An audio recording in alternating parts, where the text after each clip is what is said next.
Sweet, we got a stream going. Alright, pop out chat.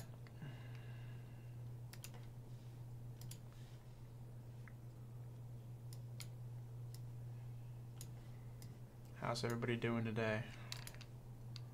I hope you're having a good one. Enough space for chat?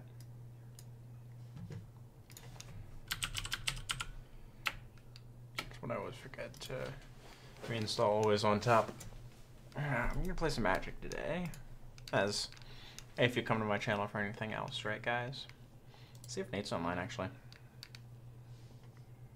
Nate, if you got a notification from my stream, you wanna play some games? Hey Anthony. Damn, that was fast. You're on top of it, man.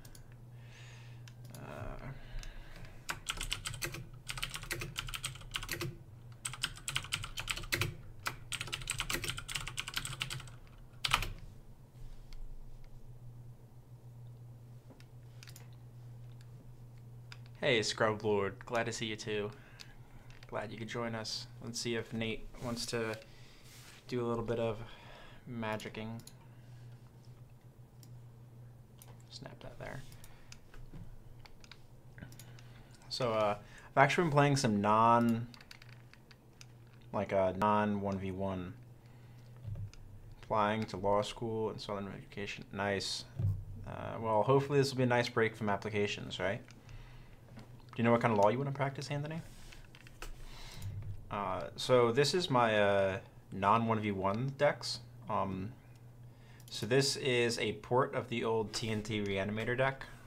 All I did was add in the Black Tutors, Enlightened Tutor, Soul Ring Mana Crypt. There we go. It's very straightforward. I didn't make any edits to this, so this deck's still rough. This is Criminal Civil Law. Seems interesting. Then this is the new version of the build. So we're still playing the Tana Timna shenanigans. Nate might not be up for a game, or he might be in a game at the moment. This is playing a little bit more of a hate piece. So we got the Null Rod, Sphere Resistance, Trinisphere. And here, I don't think they're in the Reanimator build. Yeah, they're not. We're playing the Crucible in that. But the Blood Pod build, we actually care a lot more about artifacts in this. Cool. I'll set lobby.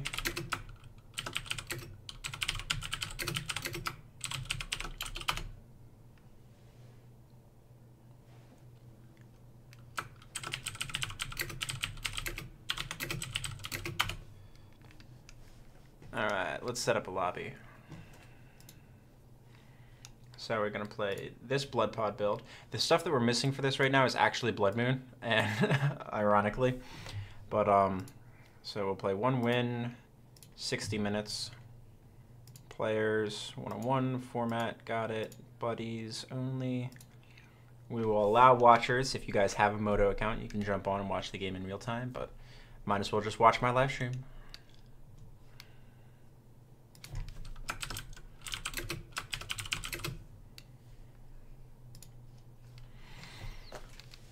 So we'll wait on him for that. Jump back to the collection. So it's very artifact control. We got Pyroblast. I wanted to try to... Did I put Byforce in here? I think I tried to put... Yeah, I did get Byforce in. So we, of course, have the Broken Mana Rocks. The one drawback of this deck is it seems to struggle with draw power. Draw back, draw power.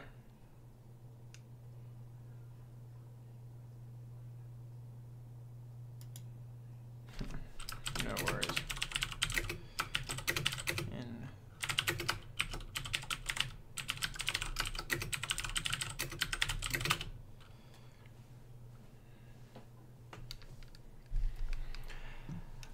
So I'm not sure where I can find draw power in this deck right now.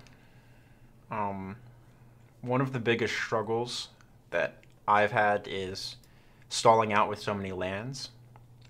And I don't know where to take it from here. It's interesting. Your Braid turned green for the promo.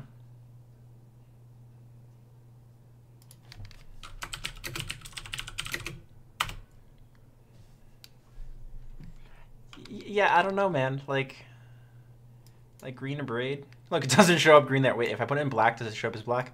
Oh my god, what is this bug? What? That's so strange. Okay. Where did I have lightning bolt in here? No, I don't have lightning bolt. That's in the other deck. You didn't find the lobby yet.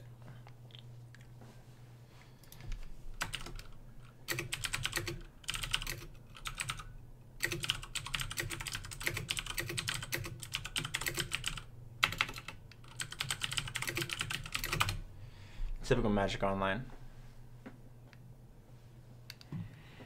So while he's doing that, we'll take a look at Maren, which I think is our strongest 1v1. Nope, nothing yet. I'm gonna Moto. So earlier I spent a good 3 hours overclocking my CPU in this computer, and so I have a 6600 i5 6600K. That's my processor, which is clocked at 3.5 gigahertz as the standard. I got it up to 4.4. I can't push it to 4.5. Like I get blue screen of death on load-in. I don't even get onto my landing page.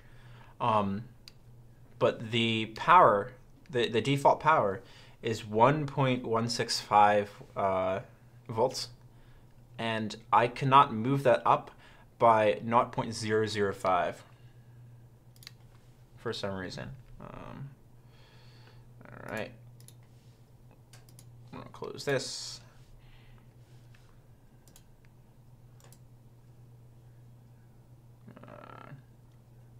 Challenge.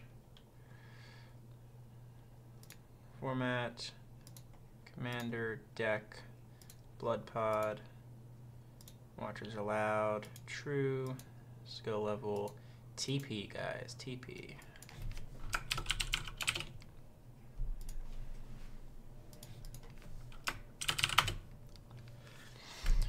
No cheating, Nate. No watching my stream. All right, where's my? Let's put this here. Let's move OBS so I don't click it. Let's move Discord. Actually, let's unpin Discord for now. All right, let me pull chat. I'll pull chat back up. Don't worry, so I can see you guys interacting with me. There we go.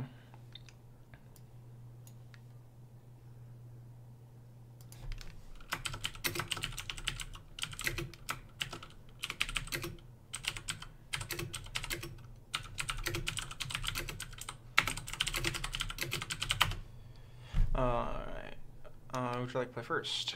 Yes. So I have turn 1 Pilgrim Sphere, Rex Sage turn 2. I'm missing black or white mana. This will buy me time, but no, I'm missing black or red mana. We'll keep this. Like, how do you pitch turn 1 Dork into Crypt Sphere?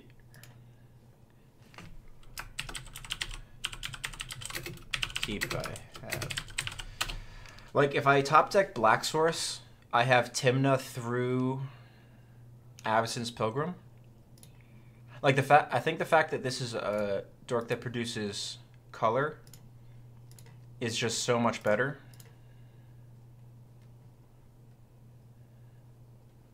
Yeah, poor Nate. This is the struggle of multiplayer list. It's like the offset of hands. So if I get any land that produces black or red, I can go into one of my generals. So he can do literally nothing. He can have exactly Force of Will or Daze now. We'll play heads. Oh, we lost the flip. All right, so black land is fantastic for us here. Rakdos Charm. That is not what I was considering fantastic. So 1, 2, 3, 4. So we'll just go beats. This is like so far away from castable.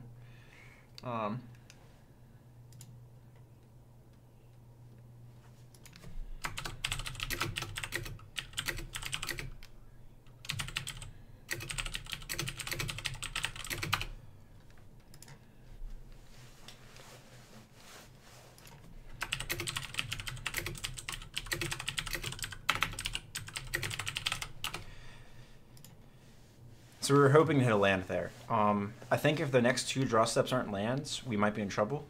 Hopefully his turn is like tapping out to play something like a Soul Ring. So he doesn't tap into Artifact, which kind of hurts us. We'll play Tails. We win a flip. Root Maze. Okay. I don't know if we actually want to play Root Maze. We'll see if he...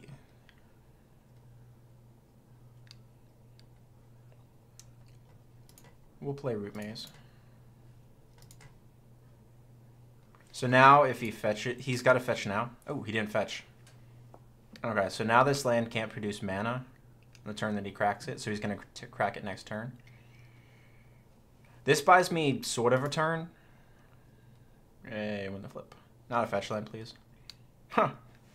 I guess that's not a fetch land. All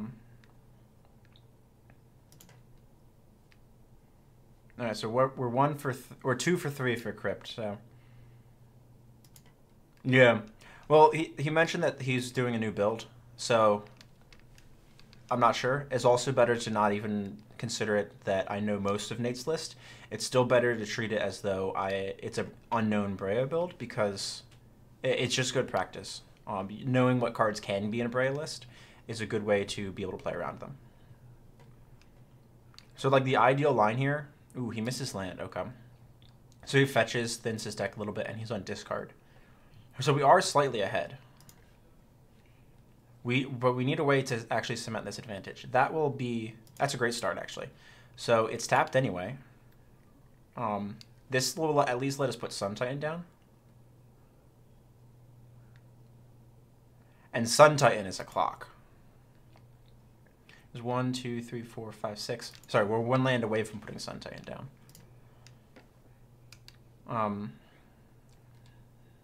So like it's probably one of my worst lands to draw there. I mean, my worst land would be a fetch. Actually, no, not even a fetch land, because that would at least let me deploy Timna. Should we top deck Island for that turn?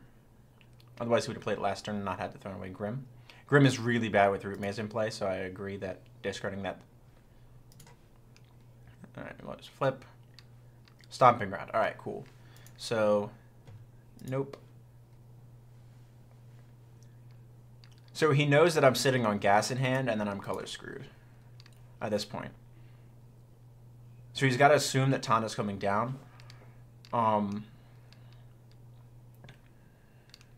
don't want to deploy Sun Titan, actually. Like, actually, a fetch land probably would have been fine, because that at least means I can use Sun Titan. Alright, so he's going to warn Power Stone. Alright,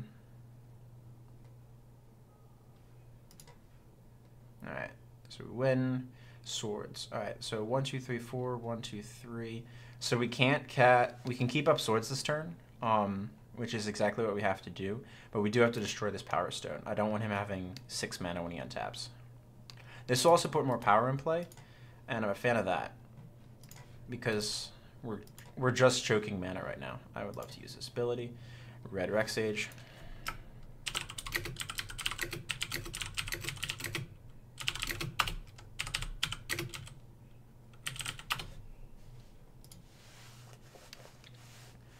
Even though I could play Tana there, it's more important to be able to cut his mana.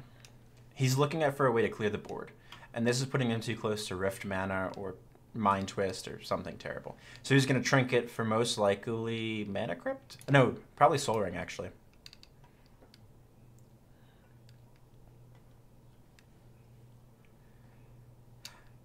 So what we want to do here is attack him with Rex Sage. If he blocks... Yeah, so he gets Soul Ring.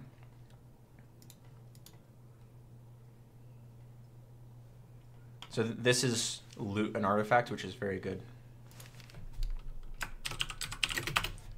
Jeez. Alright, win the flip. Alright, so not the best land drop, but alright. Let's go with a Beats for Rex Sage. So this is the turn I think we deploy. Yes, perfect. That's exactly what we want here. So he pitches top. That's pretty bad with a Root Maze in play. Green, 2, 1. So we'll deploy Tani here. This also gives us Swords to Plowshares.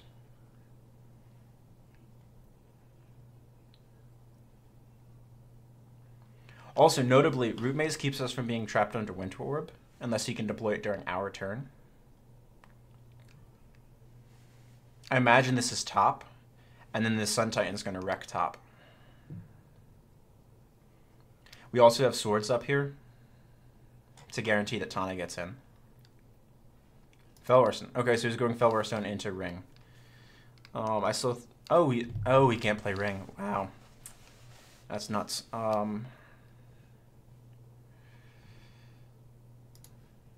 There's a flip. I would love to draw black mana. Wow, claim. Alright. Sometimes it's just better to be lucky than good. I will go combat. Go beats. Yeah, Tana Timna's insane. Sun Titan's gonna wreck, yeah. I'm gonna ask him if he's got force.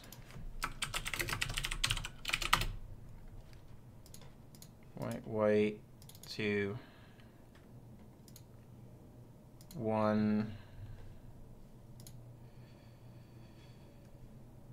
Nope. I would love to use the ability. Kill your stone.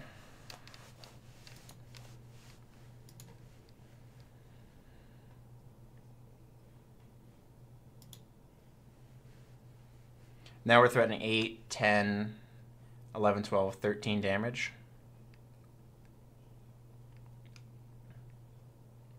And now he doesn't know that I have more removal, so he probably thinks Ring's safe here.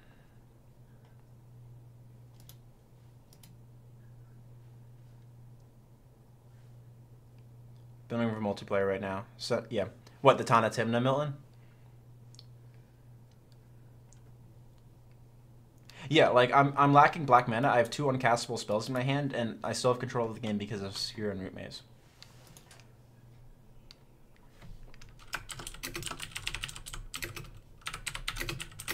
No worries, 1v1 it is. Alright, let's jump back. Oh wait, can I just do this from here? Collection, 1v1 it is. Challenge. Deck. There we go. We're gonna play Maren. Actually, we'll play Edgar.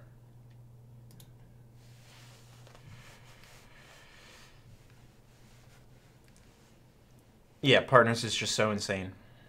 Like, you just get Marath with black mana to be able to draw cards. And, like, it's crazy that, like, the deck has a draw problem despite Timna being part of the head. But, like, I don't know. Like, it just doesn't feel like it really gets there. Where did my chat go? Didn't I have a chat going with him? Did I close the chat that was here? No, not block. Chat.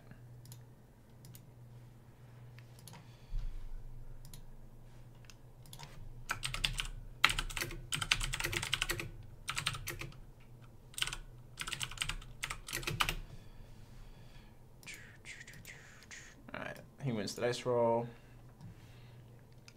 Alright.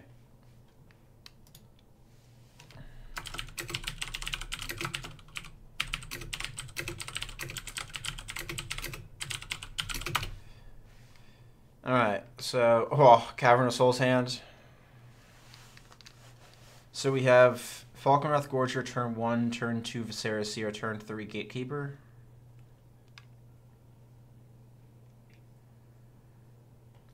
Four lands is rough. We'll keep it. We'll keep it. Like, Seer is very good. Alright. That is definitely not what I wanted to draw. Vampire.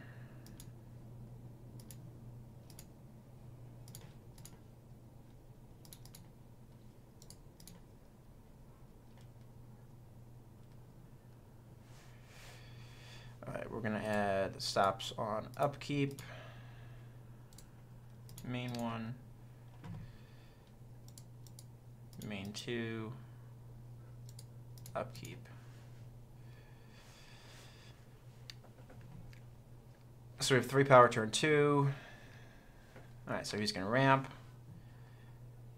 That means we get to play Signet. Yeah, this is definitely a hand that wants to hardcast Edgar. Thing is, we have to keep the board alive up until that point. Oh my god, another land. So yeah, we definitely need to play Viserys here. So we'll play Courtyard. We'll crash in, because he's not going to have removal this turn at the very least, and I wouldn't spend removal on them anyway. And we'll play Seer with the intention of at least scrying 1.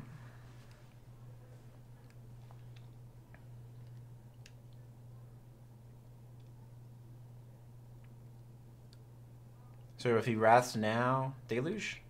Thalia, that's pretty good. Creatures and non-basic lands. Good thing we held on to this swamp. Aren't we just the best Magic player ever?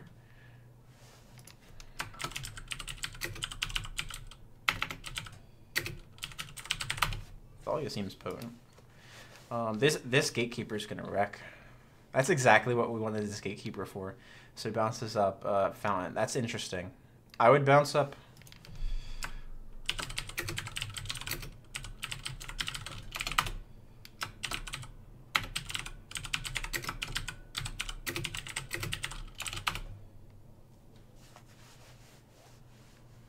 So that's the type of feedback that Nate usually likes, is like little things like that is ways to improve. So we are gonna scry 1. Pitch this Vampire. It's a little bit less power. We do like Inquisition. We'll take Inquisition.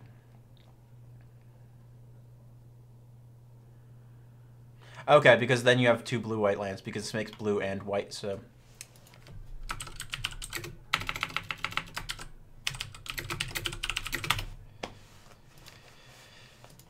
Alright, so we do like Inquisition.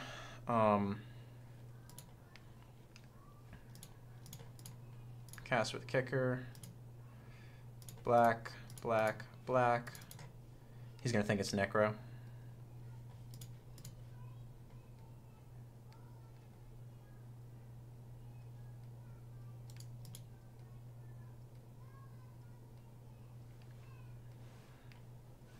So we are going to scry again.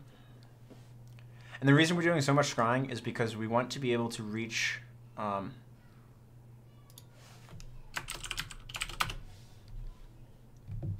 yeah, so we sort of knew that he had a red land because of what we talked about. But it makes sense with the line that he took. I would filter through.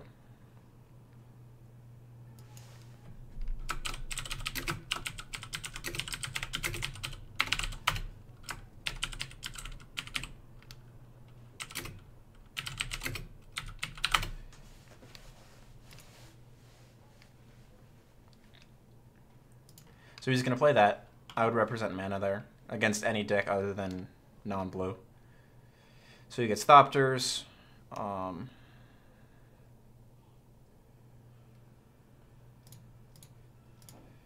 So we scry. Bottom that. We're going to scry again. Exile target on that permanent. We'll keep that. So that's white, black, right? So this does not untap. So we have to play this. We need black, black, white. So we cannot do Inquisition and Anguished this turn.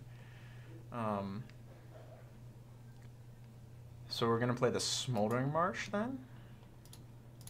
I okay him. We'll take Sword.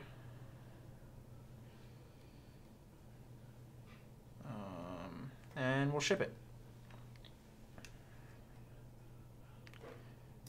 So we know Island, Fountain, Tundra, Island. Alright, so he was banking on this sword actually doing some work. So we know he's got Remand as well. So we'll be at 5 mana next turn. Alright, so push with Thopters. I agree with this. Yeah, definitely keep Briar back because you don't want me to double block. Knowing his hand, I probably would not double block. Because my clock is faster than his clock. The question is, do we use Viserys here? I think I do. I cannot risk drawing another land.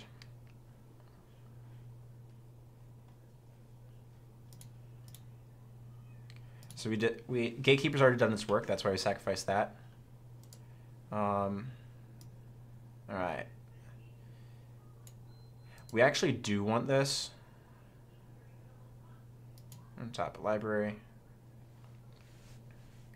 Because that will give us multiple creatures. So right now our curve is... So we play this Clifftop Retreat. Now if he gets Thalia back, that's fine. But we can Viserys here, or Hexmage now. And then Anguish and making Breya on his end step. He'll have to remand. Then we untap and cast an uncounterable Edgar. If he taps beneath 2 mana, Edgar goes in. So that feels pretty good. All right. So black, Hexmage.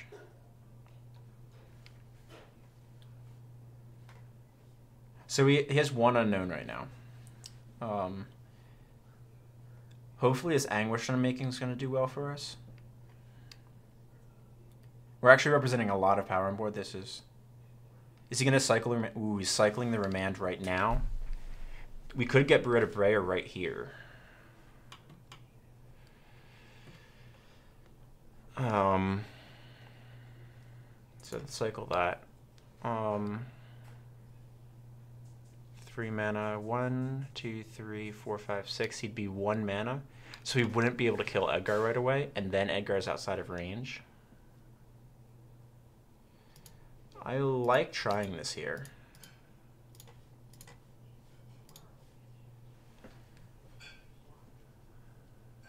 So he's going to get a draw.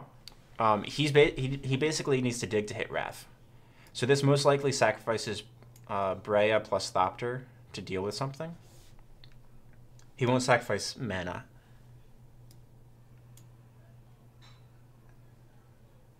Interesting. He destroys Gorger. We'll take a Scry out of that.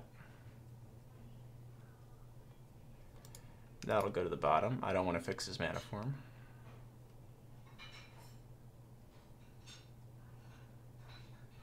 So that's countered by state-based action, so I lose no life.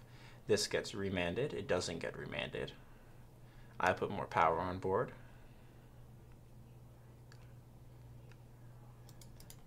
Beats for 1. Now he'll most likely be able to recast Breya. He's got 2 unknowns now. We're representing 4, 5, 6, 7, 8, 9, 10, 11, 12 power. It's not a bad thing to represent.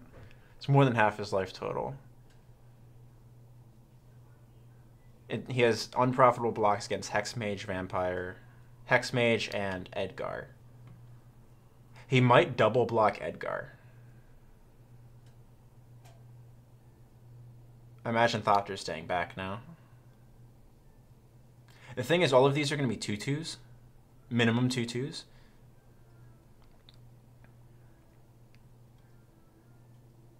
So that's Tundra. We knew about that. We have lots of good draws here. I definitely don't use Viserys here yet. I want all of this power in play. But the Thopters can only trump at this point. Once Edgar comes down. So if he just passes, he probably has removal. Nate tends to go a little bit lighter on removal because Breya is very good removal on her own. He usually only plays swords. How bad is it if we get Edgar swords? Like, our best top deck here is like Skull Clamp. Man, Skull Clamp would be insane. He'd be on counter or die. Merchant Scroll. Alright. And this gets Rift. Whir. Okay, so he's going to... Alright, so he's whirring for Orb to keep me locked down. That's what it is. Yep, that's definitely good. Tap the Thopter. Yep, go get your Orb. It's alright, we pushed land, so if there's a lot of live top decks that we have right now. We want black-white. We'll play that.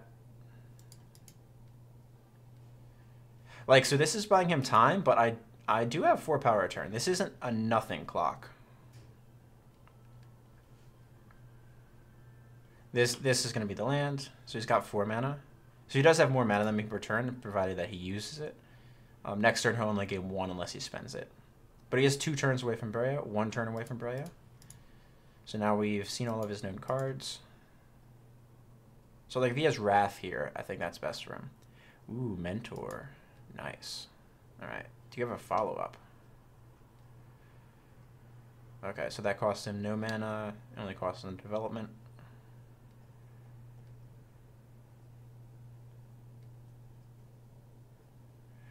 We'll take Cavern. Arid Mesa. Play that. So we are 1 turn off Edgar now also. We'll push with Hex Mage. If he wants to double block, I'm okay with that.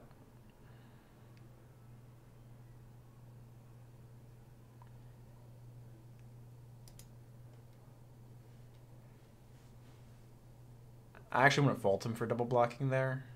It might be worth it if he's got like a walker, but it looks like he doesn't. Man, how good would it be if we had Dark Depths in our deck and we drew it right now? Wouldn't that be great?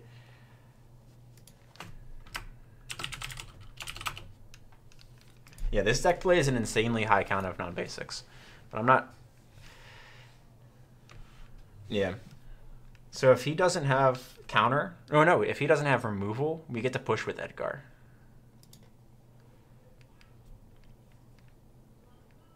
Yeah, no attacks. Sounds good.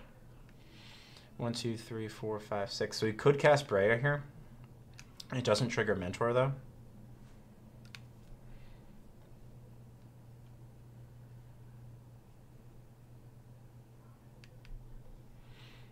I don't think he'll be banned in 1v1. So we got plenty of white mana. We'll get this. Because this will most likely be getting a scrubland. No, I should have fetched. Oh, man.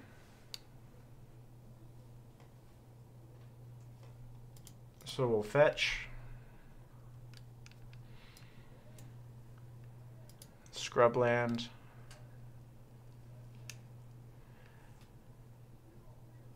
I don't want to put Contamination down until I have Edgar. So, red, white, black, 1, 2, 3.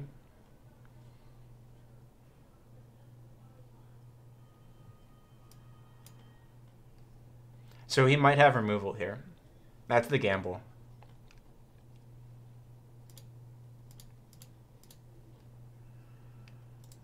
Alright, we get a trigger.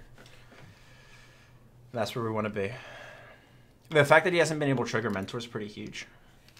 He might trigger it here to make a blocker. He'd have to triple block.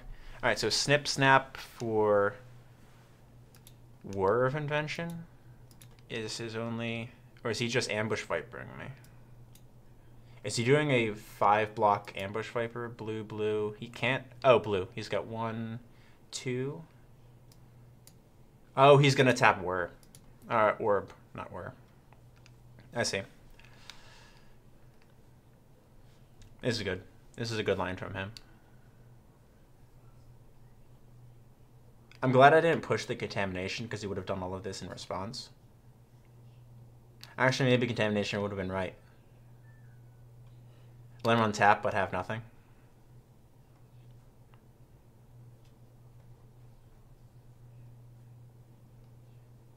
No, it needs to pass priority to him. So he's going to cast Whir, tapping Orb.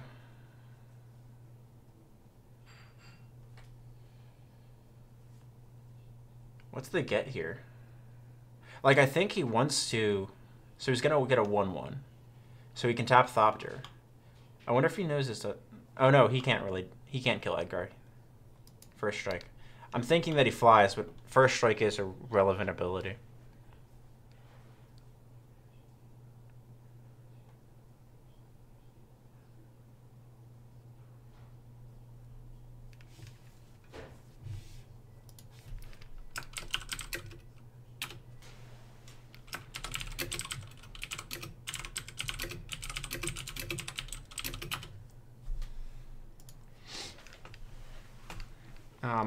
I doubt Edgar's going to be banned, though. He's nowhere near as oppressive as he was in Dual Commander, because Dual Commander, I think you still get a little bit of tutors.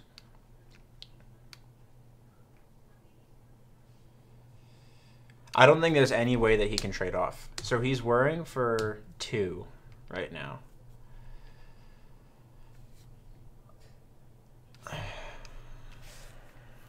One, two, three.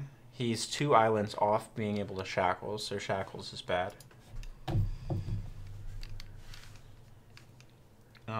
He doesn't have strip or waste, so Crucible's not the get. If he did, Crucible would absolutely be the get, because then whatever land I untap, he can waste in my upkeep. Yeah,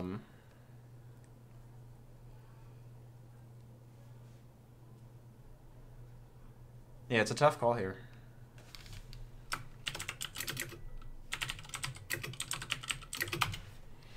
He's gotta trump Edgar most likely with the monk.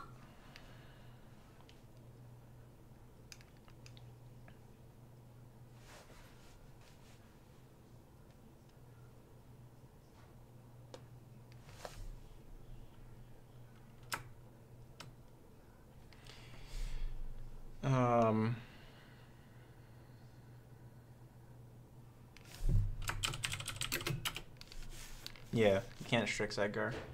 Surprised they made Alluro more Alluro type effects. Oh. No, I will be uploading the full stream. Alright, so this is most likely Jitte. Yield to this. I think Jitte is the correct get here, but he might...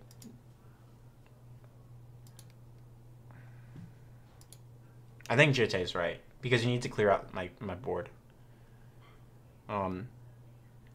I'm gonna... Yeah, Jitte. Alright, so he's on a chump block turn. He's going to play Breya on his turn. He might not block at all.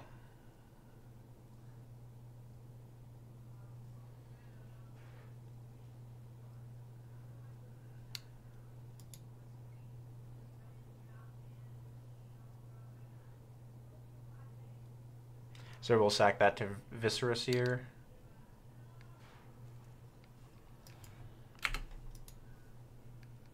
Yeah, chump. Yep, makes sense.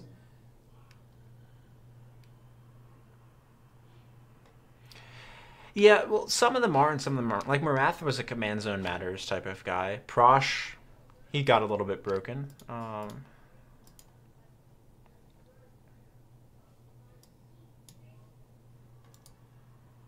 Do I want land? I'm going to be underneath Orb. I can't fuel it, though. Do I push this? So we assume he untaps, plays Breya, equips Jitte. So we got 1, 2, 3, 4, 5, 6, 7, 8, 9. So we got 6, 1, leaving 1 open. So he's got play Breya, equip Jitte, attack.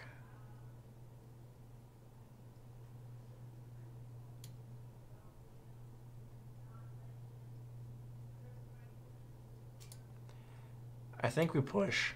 I don't think we win by getting more lands. And if we have another land on top of our deck, it'll still take 2 turns to get Contamination for the untaps. And put that on the bottom, right? Yeah, put a card on the bottom.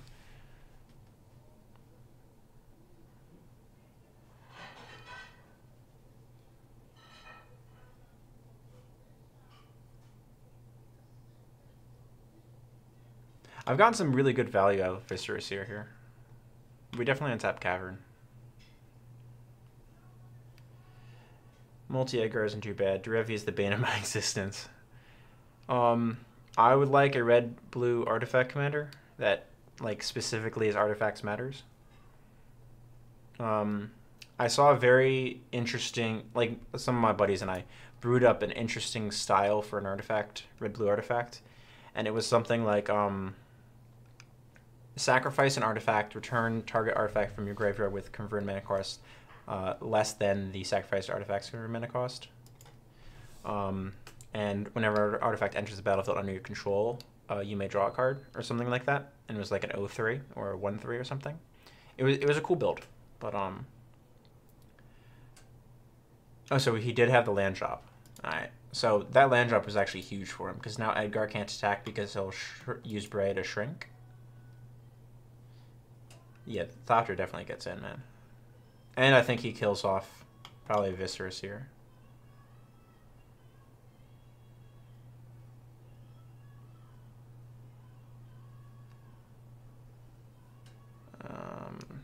I do not trade off for Snapcaster. Like, the best thing would be like a red Giant Growth, but I don't think I have it in this deck.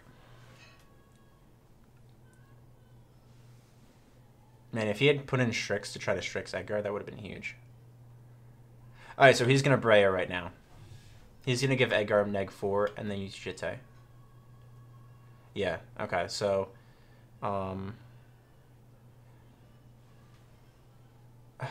do we actually want to make him use the Jitte counters, though? We could spend Hex Mage to remove counters. I think that's a losing proposition, though. I think we'd rather just start taking Scries.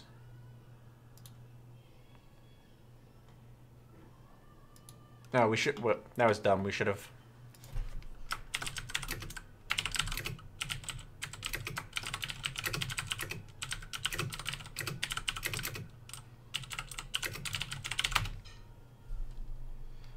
that doesn't do it for us. So he's got control of this game.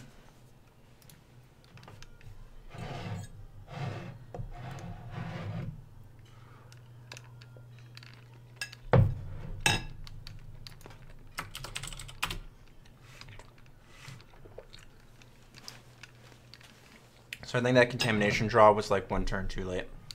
Game details, concede match. So home, challenge, play against Marin.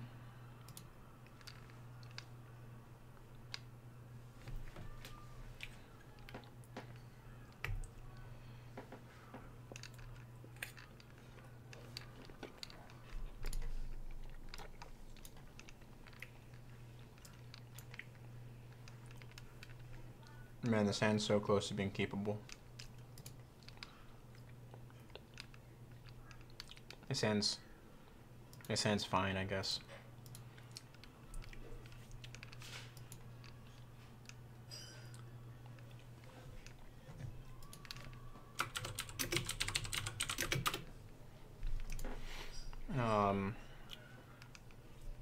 So we put on top. We'll play Foothills to play around like Stripmine or something. I don't want to play out Carpet of Flowers until I know I can get value off of it. And I get value off of it by letting him play an island.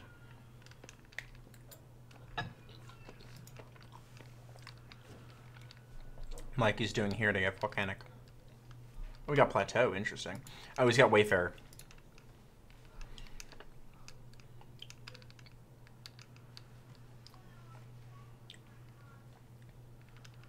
Yeah, I can actually play around that.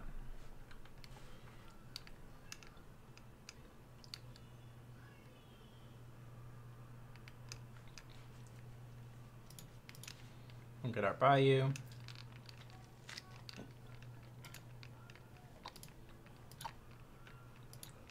I still don't want to reveal Carpet of Flowers because I want him to play an island first.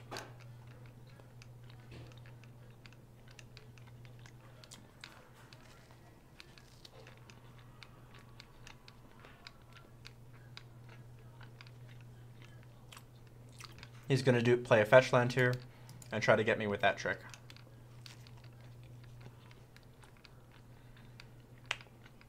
And now he's not going to do anything. Hoping that I play a land. I will not.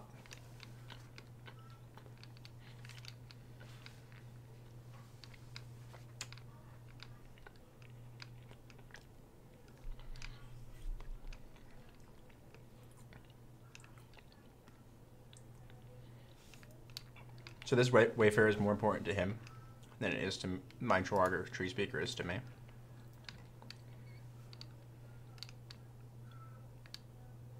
So I get a free 1 damage in. Not giving you land, Nate.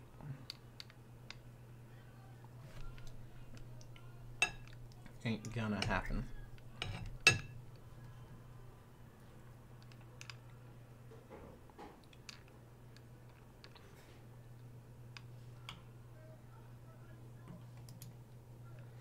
So I can't fizzle that ability by fetching in response to his fetch.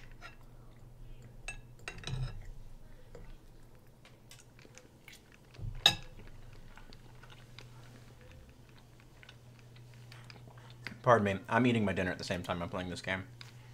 Multi-Edgar isn't too bad. Oh, yeah. But yeah, Artifact Commander in red-blue. So he plays near land. Perfect.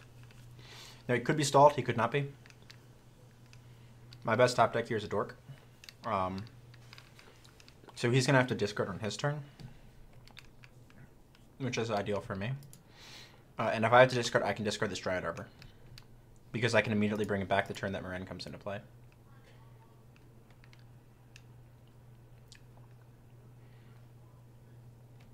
I have lobster ravioli for dinner, and some nice sourdough bread.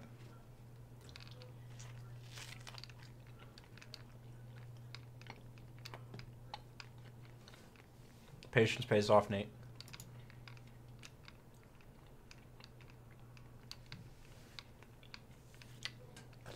Oh, he's gonna discard. Man, this is a nice game of stalemate.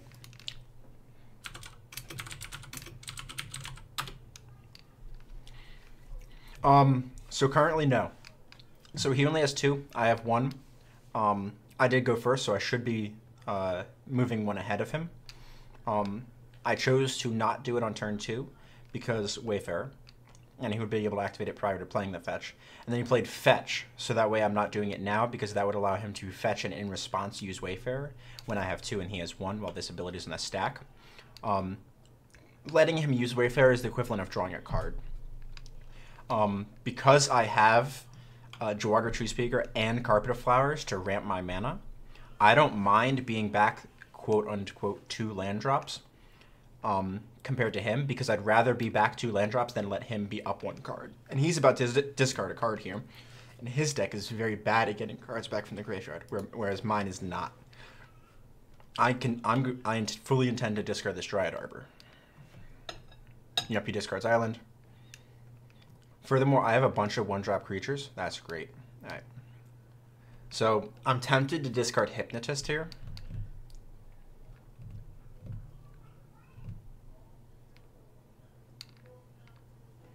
We're gonna play it safe and discard. Oh crap, that was the wrong play.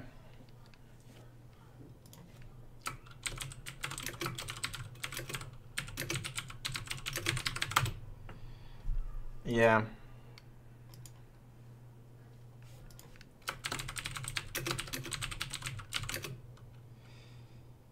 F6. Yeah, and it's like my worst play. Like, it's absolutely my worst play. So he will trade off now.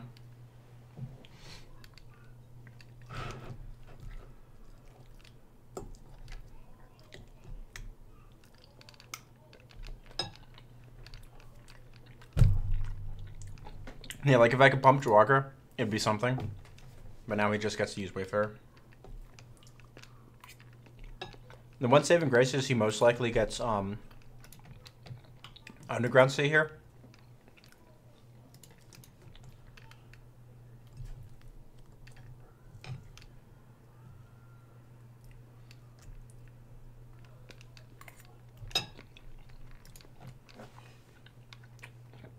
Yeah. That's just a dumb misclick. And I think this hand is actually set up for him too.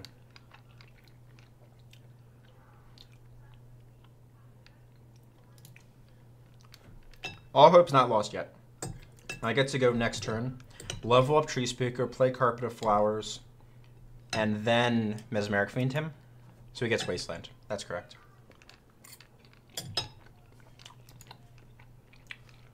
Perfect. Get that island, man.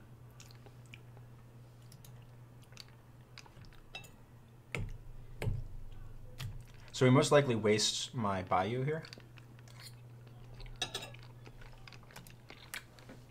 Punished. He's gonna say Carpet of Flowers. He has to. He can't let me have that mana.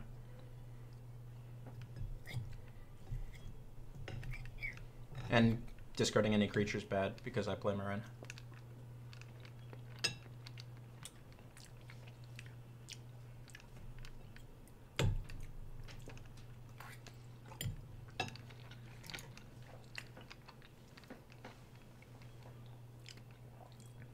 Wow.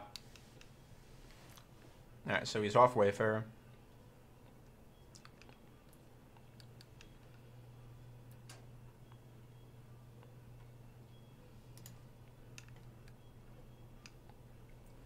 Now, it is in his best interest to trade with Draugr, so I can't go after it.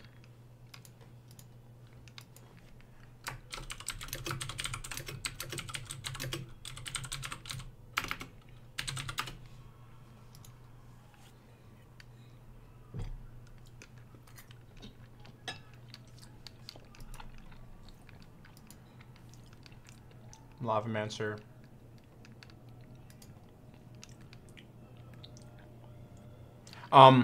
Yeah, maybe just to discourage him from fetching islands. That's probably a good point. So I think I Mesmeric Fiend him here. He doesn't have Wayfarer up. So we'll go get Overgrown. We've drawn so many swamps.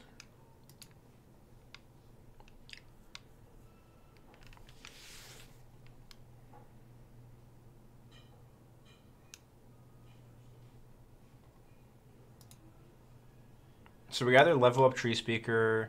This deals 2 damage, kills Tree Speaker. That's bad. So we'll play Mesmeric Fiend. And incentivize him to kill this instead.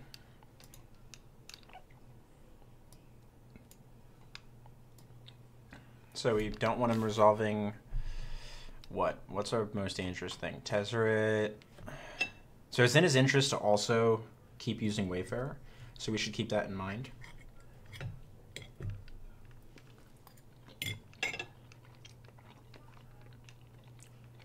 We're actually going to make him discard Thalia here. And the reason we're doing that is that way we can animate dead it.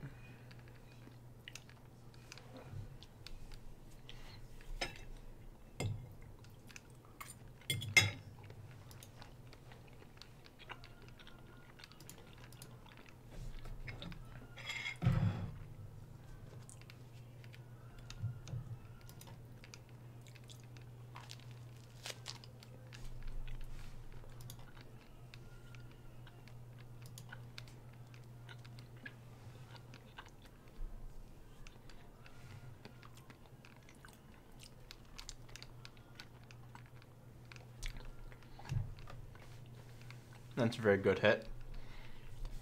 So if we level up Draugr, he kills in response.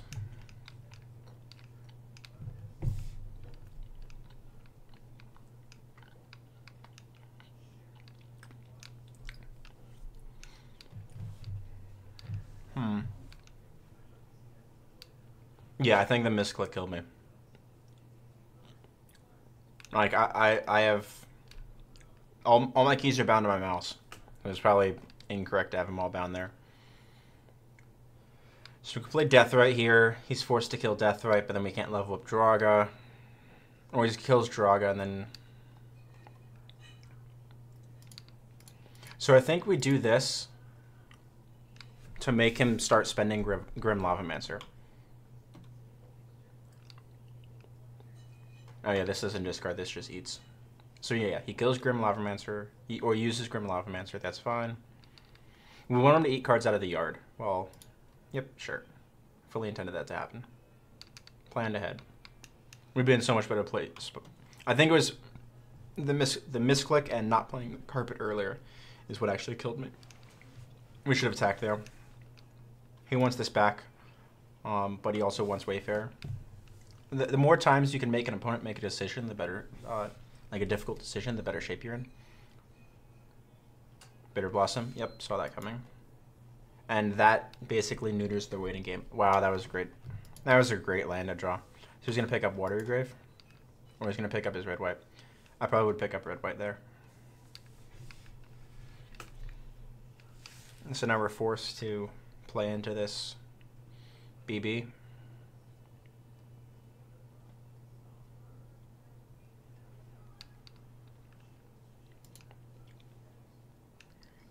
So I don't really fancy the idea of being Yogg-Willed. So he might force this, pitching the Stoic, or pitching the Tez. I'm not sure. Yeah, there's the force. Because he wants to protect Yogg-Will. Exiled Tez. Yeah, because he's further away from Tez. I mean, he will be at 4 mana. I don't know. Tez might be strong here. But I think he wants to have counter magic up. So we know 3 of them. One is the Watery Grave. So we could orb him here. That seems bad. It takes him off Grim Lavamancer for a turn. Unless he untaps this, but then orb seems still bad. Because then we have 3 lands tapped down.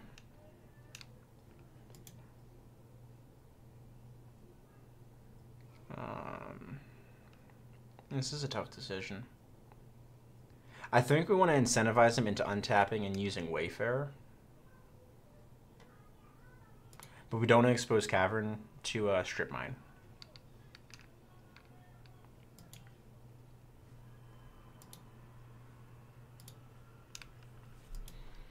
So this Deathrite does need to eat cards out of our own graveyard here. The reason we're playing now is because he has BB. This will kill us. Like, there's no doubt in my mind that we would lose a game to Bitter Blossom. This waiting game can no longer continue. Actually, having a Wayfarer Bitter Blossom hand is really good. I would have done this in upkeep. You know, he already has a land to draw. If he draws another land, he's in really bad shape. He probably draws a red land or a Strip Mine. Oh no, Strip Mine's banned in this. Probably red land to use Lavamancer to kill Deathrite. I imagine that's the play. Yeah, Command Tower. This should kill Deathrite. Yep. Bye, Deathrite.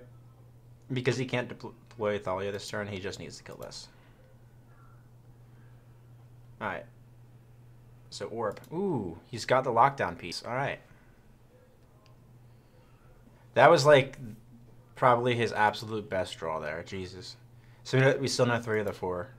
Man, he drew Orb that turn. I'll untap this. Now if I draw Ancient Tomb, which is still legal. Merciless. He's got a fairy, doesn't matter.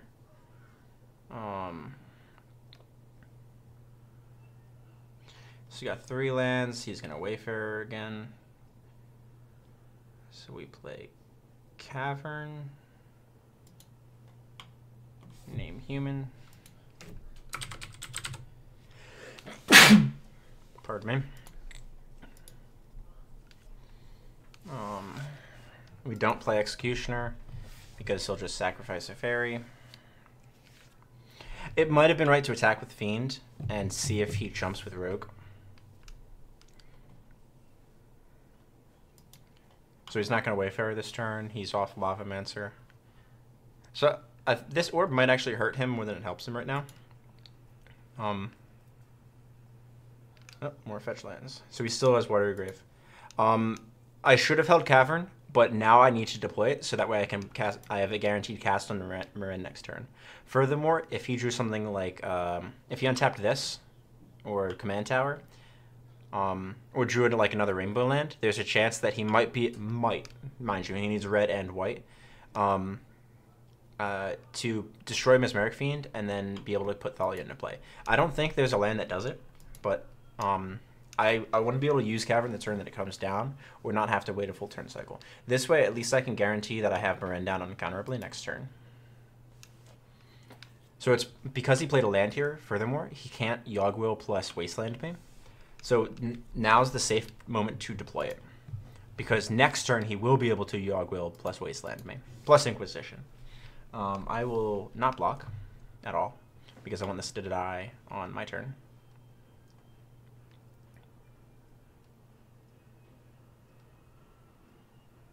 No effects, map keep. Cool. Tech Edge, that's a pretty good draw too. So,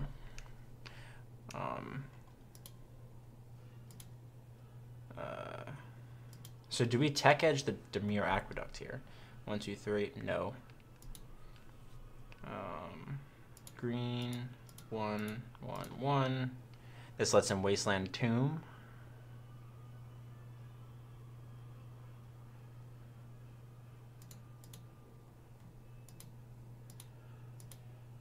So you can't stop me.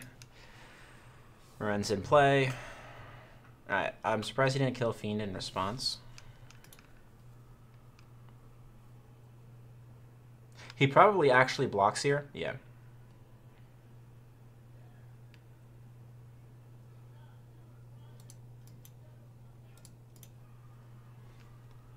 So this does give him Thalia back. But it lets me put Deathrite back into play. And having Deathrite in play means that if he doesn't Yogg-Wheel this turn, Wasteland's gone for good. Grim Lavamancer and Yogg-Wheel are sort of a non-bow.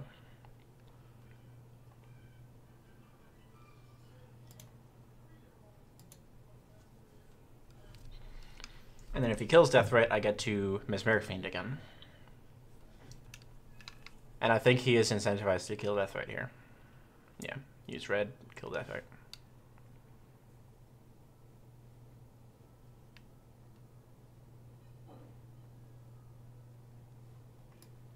Now if I top deck land next turn, I might be getting back into a driver's seat. If he probably Yogg-Wills here.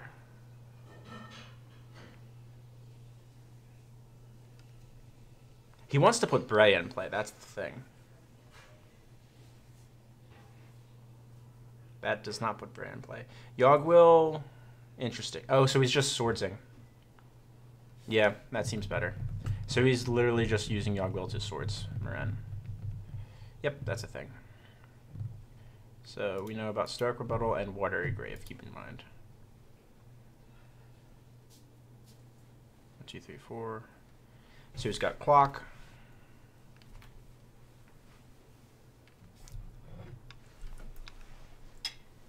And this is just Bitter Blossom is going to kill me underneath this orb. I definitely untap Tech Edge here.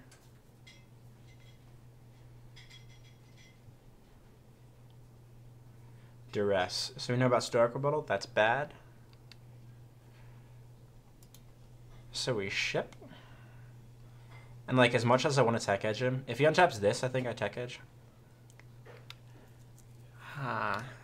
This is such a tough call here.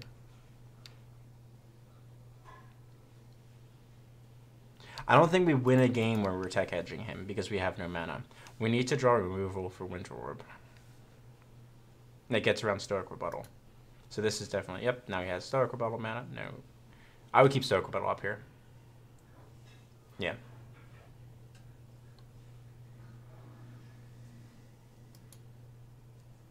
Huh, nicely. Scroll.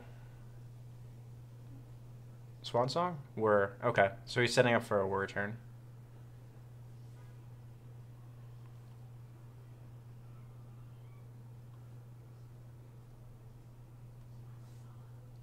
So our best draws here is something like Nature's Claim. So that way, in response to Whir, when he taps Orb, we can destroy Orb, because he'll Whir for his full mana amount.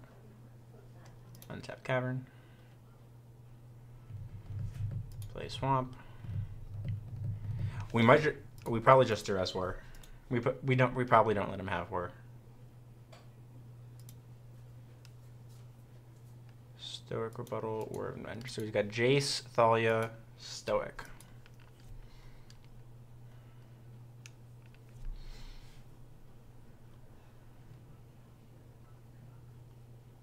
Yeah. Confluence, so that was his draw, so he plays Jace or Thalia. Yeah, Thalia. Seems better. It's a faster clock. If nothing else, it also makes my non-basic top decks bad. Or worse. Like my best top deck here is something like Toxic Deluge for 2 life. Even then, we still are under pressure from BB.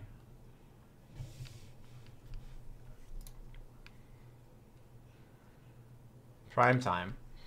We cannot cast that current one. So now we have to stop like Forest to be able to cast PT.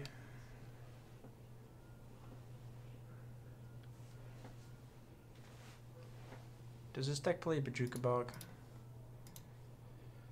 Maren, no.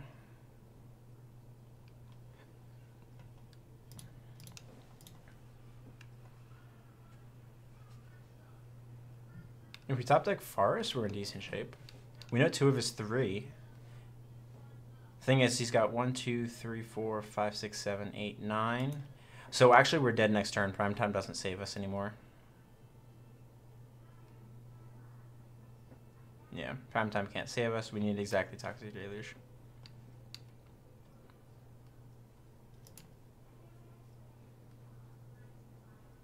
Yogwill gets us Carpet of Flowers.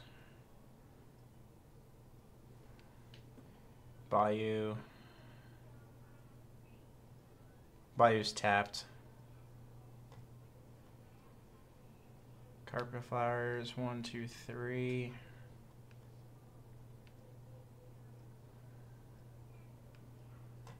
Yep. Concede. Game details, concede match. Alright, challenge again. Let's see. Bog is in the list. It's not in this current list. Format 1v1. Alright, so what deck is probably one of my better ones? Probably Sidisi.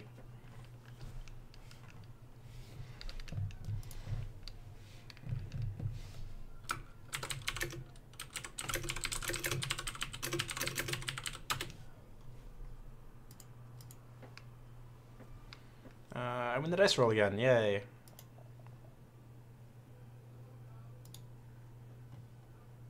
I don't have Thoughtseize, but I do have turn 1 Elf, Clamp turn 2. It seems fine. We'll give it a shot. We'll give it a shot. It's hard for him to interact with Skull Clamp if he doesn't have one of his removal spells right away. Do I name Elf or Druid with this deck? It's been a while since I played the Sidisi list. I name Elf.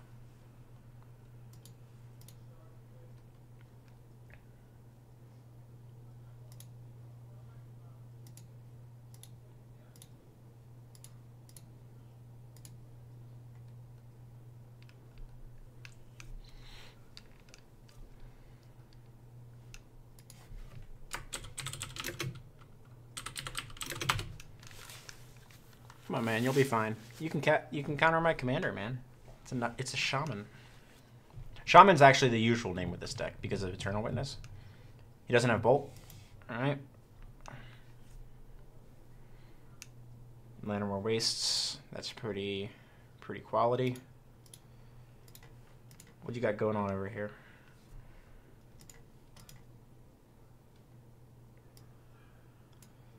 Daze, Demir Signet, Staticaster.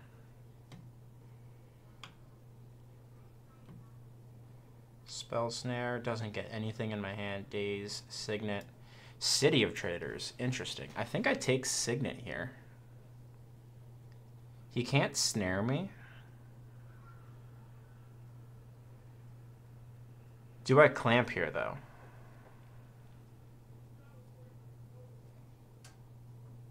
Let's take Signet.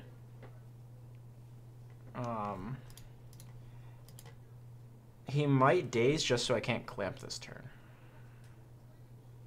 No, alright. So City of Traders makes 2 mana, but he's got nowhere to go with it. Staticaster costs blue and red. Even if he plays Signet, he's 1 off. So I'm good for a turn.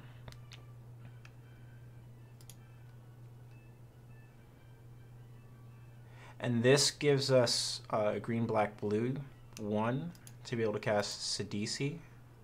He does have the Daze, But I actually don't think I mind setting him back a land because that means he doesn't want to play traders either. Delta. So we know about Snare.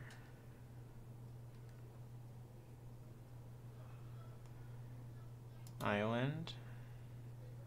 So definitely don't run this out. Do we rush into days here is the question. I don't think we do. He's going to play Staticaster on turn. So we'll do it this way.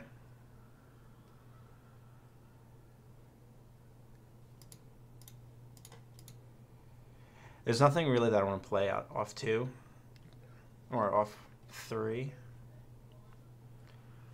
Alright, so we're going to push. So Chains of Mephistopheles is really good against him, I believe. So that's fine. So we'll probably play down Staticaster here. Chains is kind of a non-bow with Skull Clamp, though. He might play Staticaster or he might not. It's definitely Hollowed Fountain. Keep up. All right.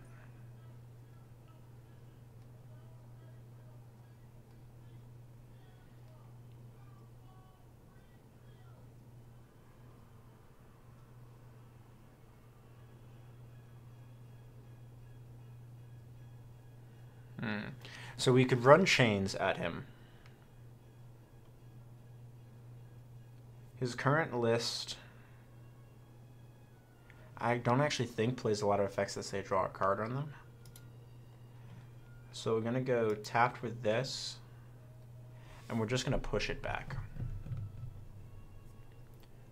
Played Hollowed Fountain. So we know 4 of his 6.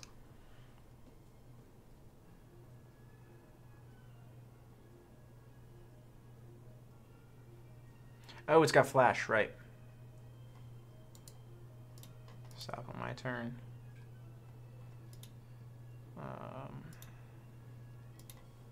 You don't need that, man. Oh, crap, right.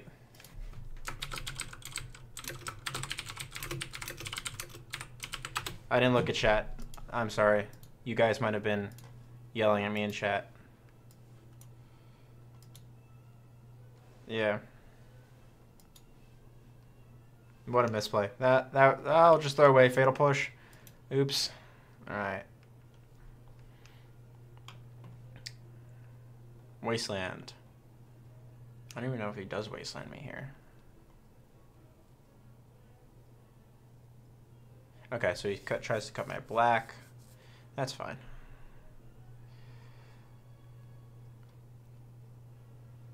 So he taps out. Shackles. Interesting. That's going to play really badly against this Metamorph.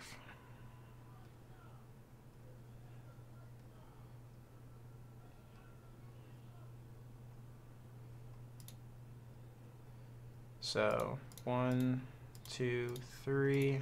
I'd like to cast this. Show me Force.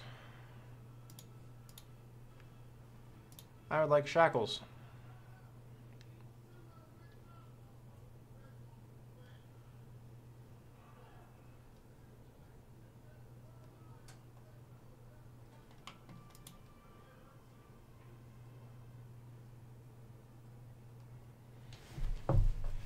So you can take 3, I can take 2. Bet you wish you wasted my breeding pool now, don't you?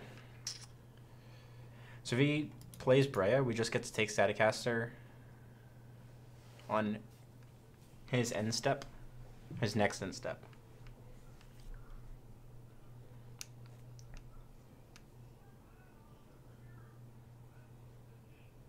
I think it is cast Breya here. Unfortunately, this is going to run into if I draw top deck a black source, run into Toxic Deluge.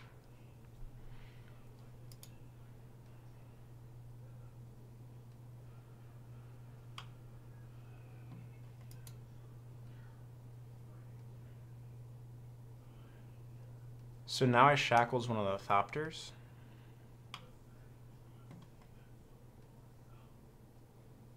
And clamp it. I could Rexage this, but I like this line way better. Take this. Lose your Thopters.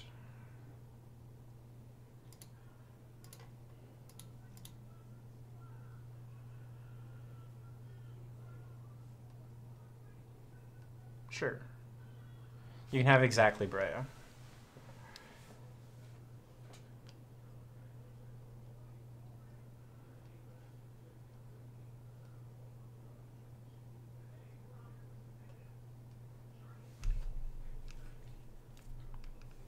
Now he plays City of Traders is most likely. Yep, there we go.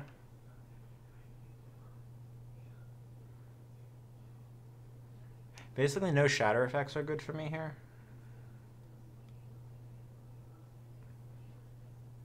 Signet? Okay, that's fine. Thalia. I can't take it yet, but if I top deck Island, I can take that.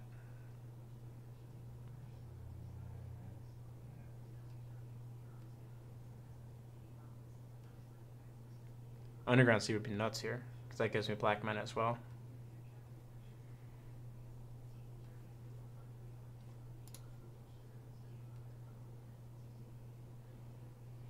Forest. That's good.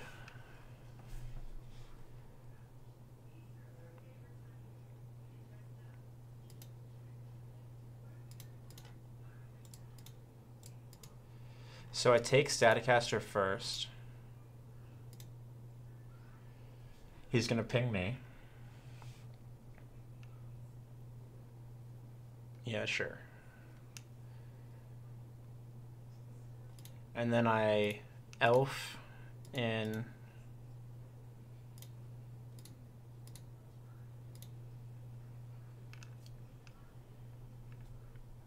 this to kill his shackles.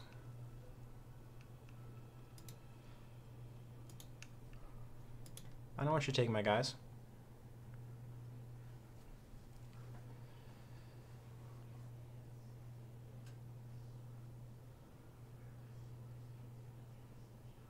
This is pretty good. So he's going to take Staticaster back, I imagine.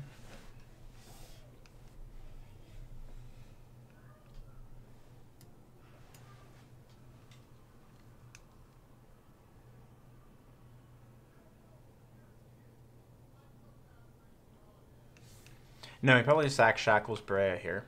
I imagine that's his line. But me having Staticaster means that Brea doesn't get to use her Thopters. Or they don't stick around long. Basically, I'm playing towards this Toxic Deluge. I know both of the cards in his hand at this point. So his best bet is replaying Brea. That's what he needs to do to get ahead in this game. And Staticaster is actually a really good answer against that. And next turn we can clamp Staticaster, so that way if he does kill it, we get draw off it.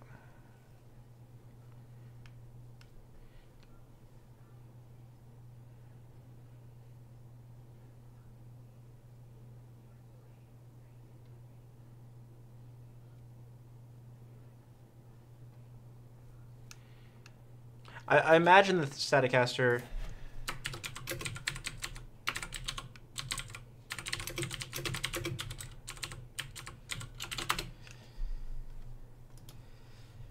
Alright, so he kills that.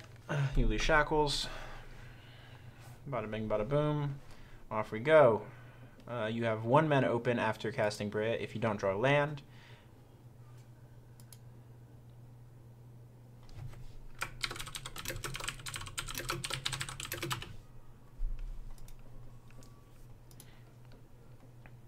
So if he top decks land, he has to give up City of Traders, meaning Brea only has 1 life.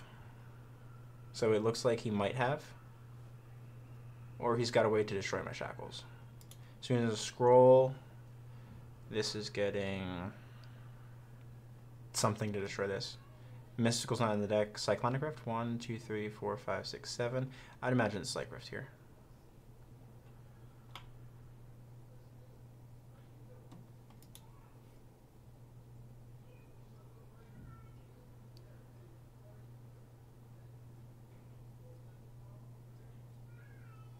Whir, okay. I don't know about whirring for orb. I mean, it buys him time, and I guess that's what he wants. Sure. Oh, if he has Metamorph, he could get it. He doesn't have enough. All right. So whir for orb, clank. Off we go. Sure, 3 to me.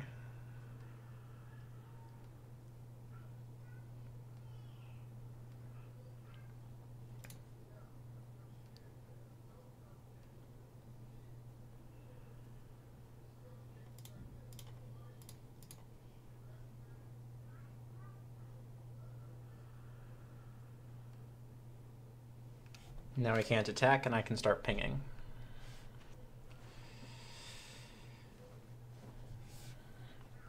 City? Yeah, I think he cares more about keeping Spell Snare up. If he attacks, I absolutely block. Ooh, that's nice. Well done. So let's him bounce City. That's a great top deck.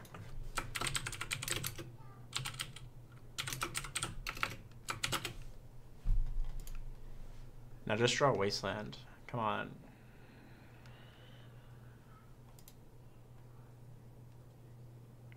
I think he's still incentivized to attack here. Yeah.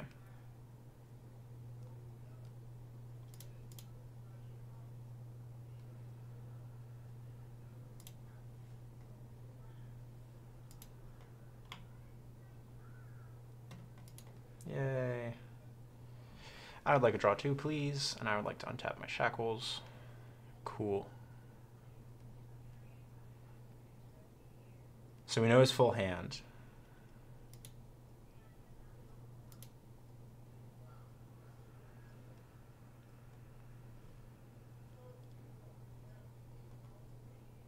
So we play Overgrown Tomb here. They both come in tapped, so they're both black mana. We play Tomb. No, thank you.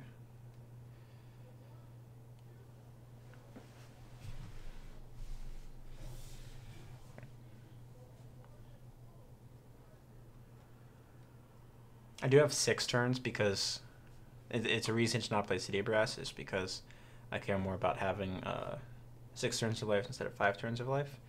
But Brea will most likely be coming down prior to that. I am 1 island off of taking Thalia, which is pretty impressive. Like if I take Thalia, he doesn't play City here unless he's got another land. He's not going to untap Underground Sea because that's fuel for Daze, and Daze will let him untap it itself. Alright, so he does play City. 1, 2, 3, 4, 5, 6. I think he had recast Brea mana. But I guess that lets me Shackles a Thopter. He's already wasted me. And played land. So he gets another bounce land here, I'd imagine. Blue-black. Dimir Aqueduct.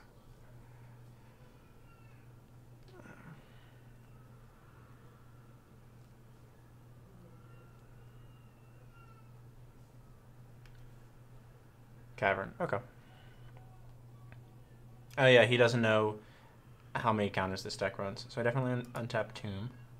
So if I draw basic island, I can take Thalia, Therapy, Spell Snare, and then Therapy Daze. Or Therapy Daze and then Therapy Spell Snare. Yeah.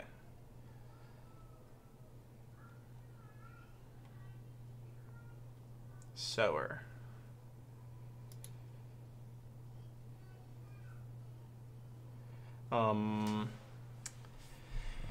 I actually don't want a Therapy yet. So we can't push Brea out, I don't think.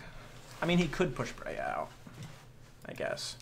1, 2, 3, 4, 5, 6, 7. That leaves him 1 open.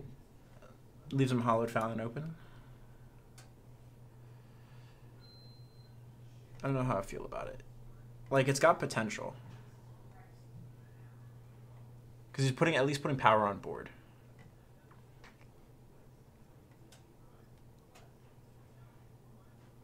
And Brea is a clock. Like, Brea throwing things will kill me.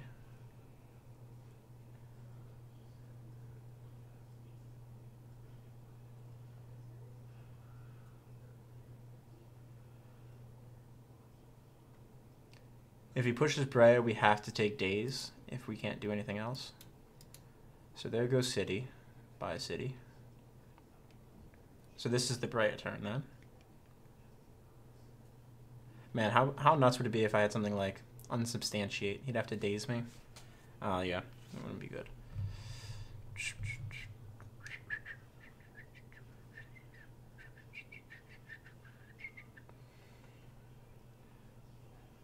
You have it. Red, blue, black. Oh, he doesn't have white mana. He needs to use everything and leave something floating. 1, 2, 3, 4, 5, 6, 7. Yeah, you have mana.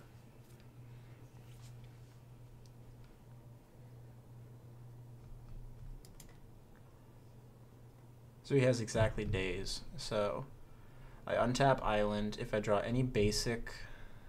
No, I untap City. So that way I have Therapy plus Deluge for 4. Any basic gives me Therapy, the Daze, and Deluge for 4. Strix. Strix is a redraw. 1, 2, 3, 4, 5, 6, 7, 8, 9. 1, 2, 3, 1. He'll daze just because he can bounce a land.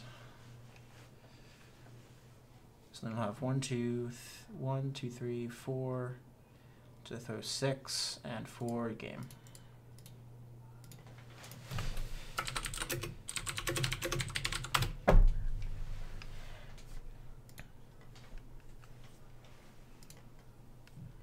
I think maybe one more.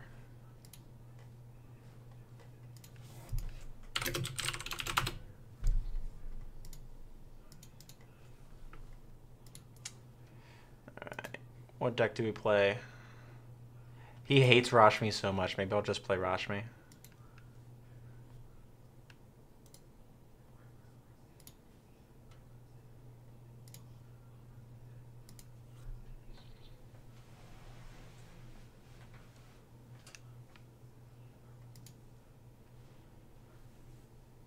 Oh, Nate.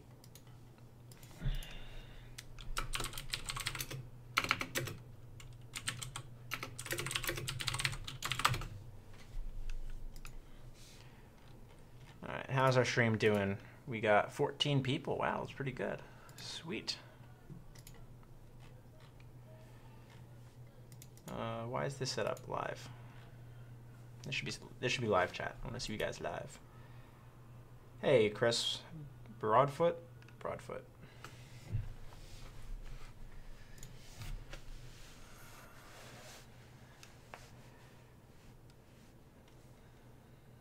How long is streaming going?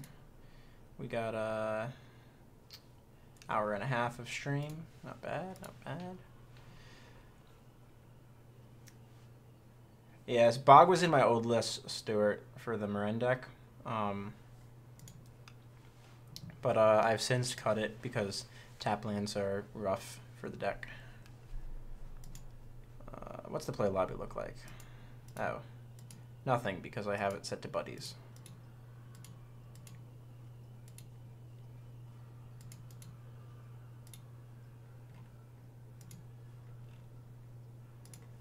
And 60 minutes.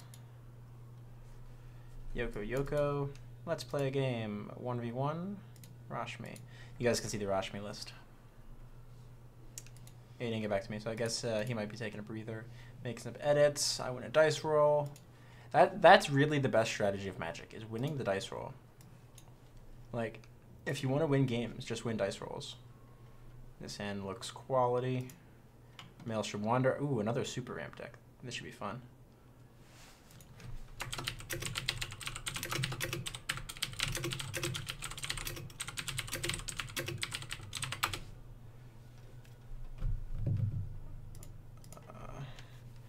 I'll keep this.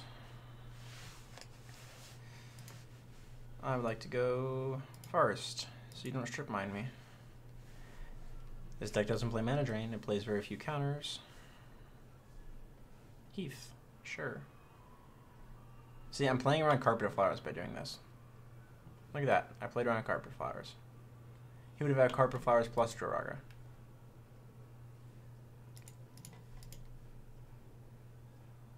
Ah, that's a pretty piss poor top deck.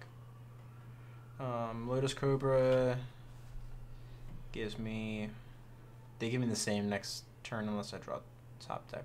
Fetch land. Lotus Cobra gives me more upside because it lets me hit like Oracle into fetch land or fetch land into Oracle. 1, 2, 3, 4, 5, yeah. So he's gonna level up Tree Speaker. Yep. Sure, man.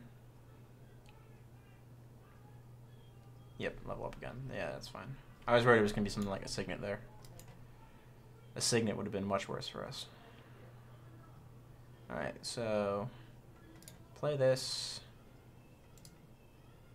Always yield. Yes.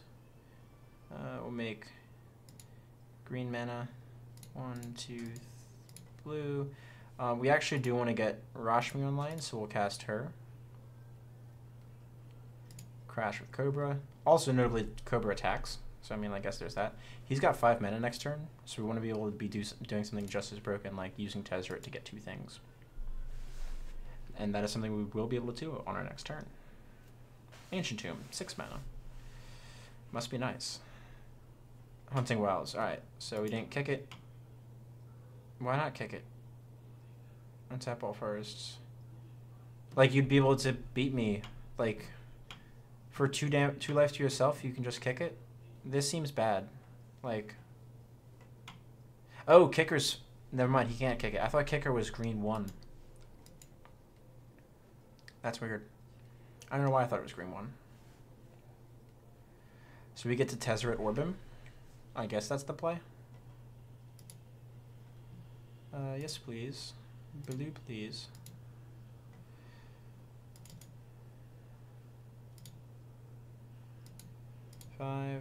Tezzeret.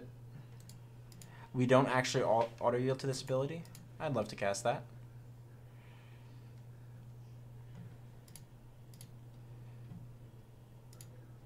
Orb is the only way to stop him from doing Maelstrom Wanderer, so Clank.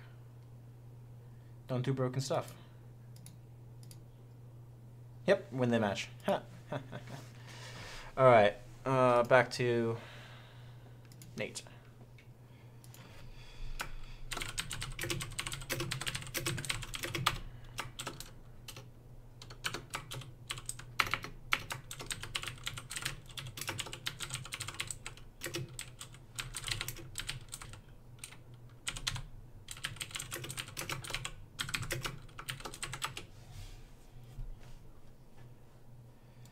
I cannot type in this for...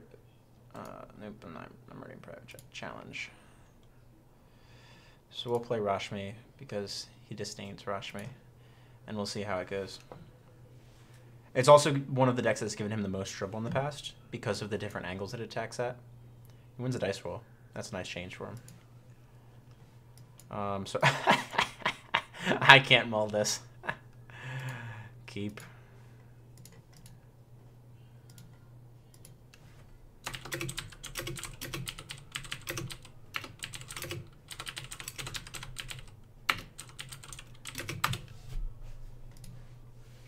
So he bottoms that. Probably digging for land.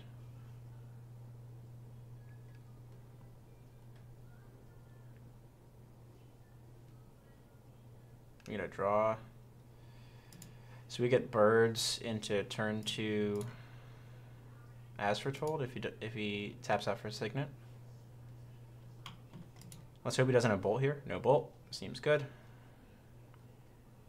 Cavern. Human. Signet. This is Talisman. Alright, good enough. We definitely try to push as foretold. As foretold's insane in this match. I want to hide the fetch because that's really good with Oracle. So blue, blue 1. As foretold. Yeah, spell pierce, sure. No, thank you.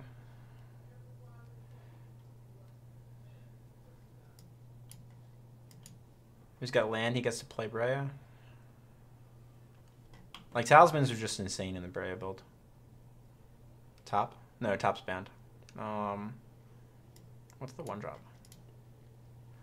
Map? Interesting. Oh, it's it's Thalia. Okay. Wow, punished. Punished.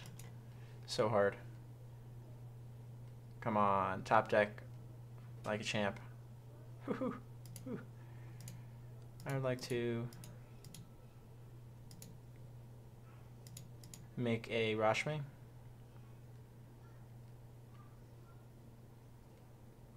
So now we'll go Oracle next turn.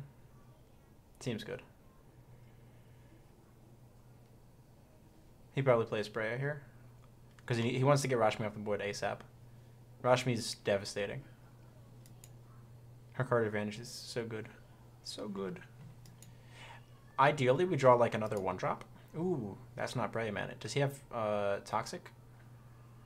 He'd attack first if he had Toxic Deluge. He's got a Braid. Yep. Sure. Spend that removal.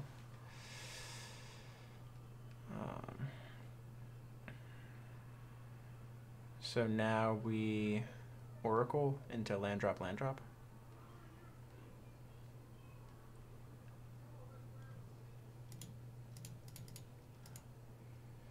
Now we're walking into Daze here, but I'd rather have the chance of drawing something off my deck. We didn't walk into Daze, but we do get to play both of these and name Elf. So Utopia Sprawl on top. That's pretty good. So we're right back to Rashmi mana, which is pretty intense. He probably plays Breya and immediately uses it to kill Oracle here. He might leave it up for Rashmi. I'm not sure. Oracle's very, very good.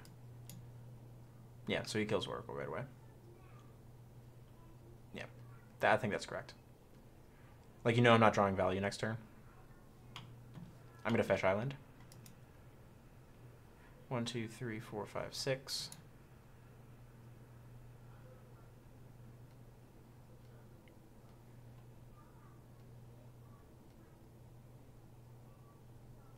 So we miss land drop that turn. So we get Island. Utopia Sprawl this guy. We'll make blue mana.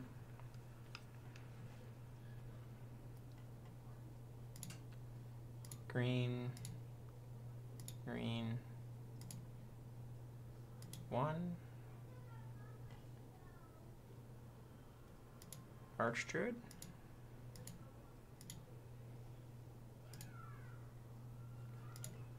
Visionary. Chord is very good. Chord's kind of actually insane. Chord might win a game. Chord gets Azusa, Courser, Ewit. Chord gets lots of things. I think I cut Terrastodon out of this deck. Probably a mistake here. It might bring out Salt. I don't know. He's in a decent position. Crucible's, at least it's card advantage for him. That means he draws Flood Restrained every turn. That's not nothing. So the correct play is probably attack. Oh, is he going to sack Crucible Breya? Alright, so he's going to sack Global Talisman to kill Elvish. Sure.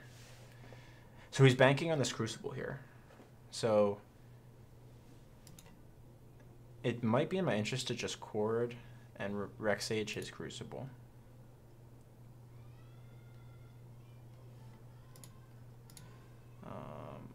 Reclamation Sage. I play it in here, don't I? I don't play Reclamation Sage. What removal do I have in this deck? God. So, like, I don't play anything. What is this?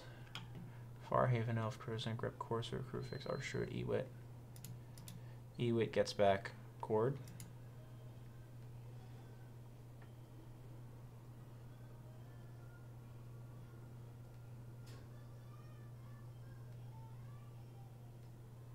I actually need a... Alright. Should we bribery him, guys? You want to bribery Nate? Alright, 1, 2, 3, 4, 5. So that means I chord 0. Let's actually see. I'm curious as to what he has in this deck. Jace, Kess. Ooh, Kess. I can put bribery. I can use bribery again. Mentor, Palace Jailer. Does he have a flyer? Thalia. I get Palace Jailer here.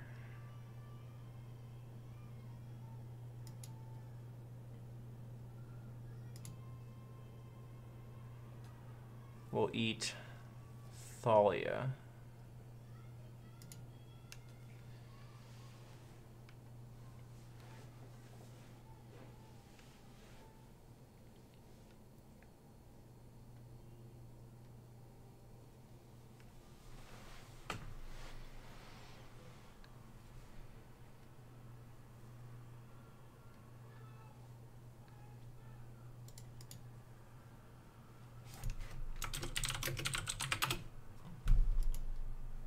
We should have looked at more of the deck, but I don't want to waylay the stream more.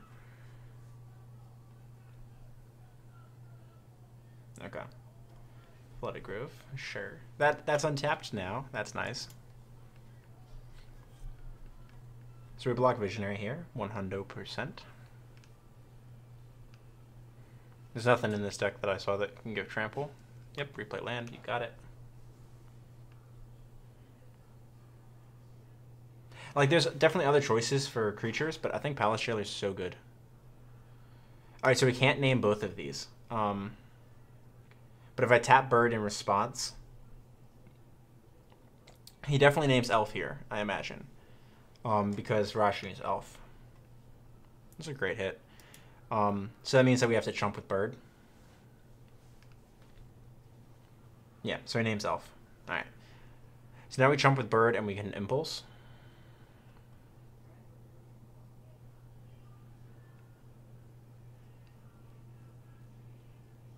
Felwar Stone. Alright.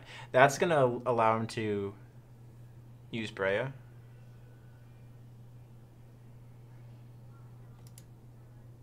Ah! Clever. Okay. So he gets Monarch back. We'll Impulse. Hoo-hoo. Carpet of Flowers into the Royal. I think we need into the Royal, though.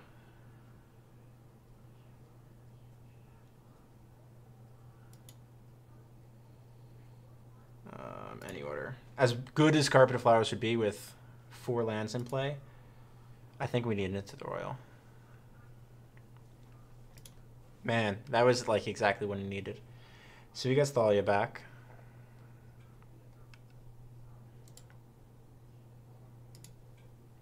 But then we can bounce Thalia and take Monarch back from him. Yield to that. This is what a game. What a game. So white 1, 2. Do we kick it? If we don't kick it, we have 1, 2, green, green, green, 1, 2. So we could chord 2 if we don't kick. Is chord 2 for not kicking better? Visionary, Thrasios.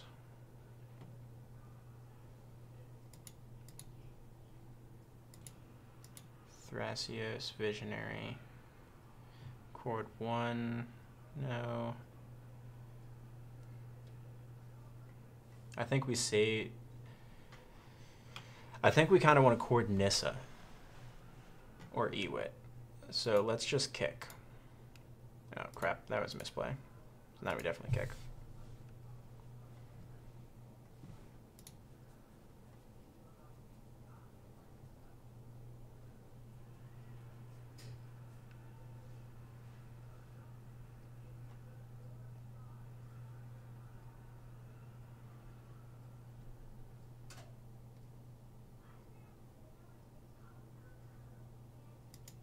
Now we're so punished. Isn't Magic fun when you misclick? Isn't it great? So we'll take Monarch back. Thank you very much. Why can't I yield to this ability? Oh, that was end step draw. Okay. Wasteland? Sure. That doesn't hit my forest. Mana Confluence. Fine with me. So we get to play Crucible.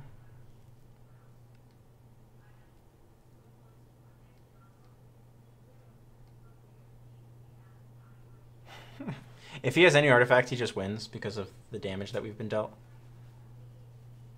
So this is Thalia. So we don't have so we can't play 2 blockers. No rock. Oh.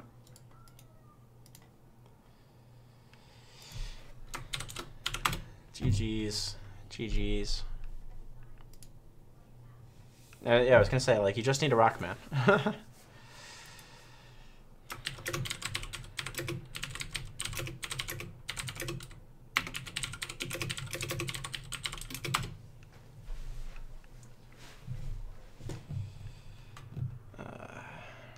Alright, Nate. That was a good series of games. Close this. Concede match. There we go.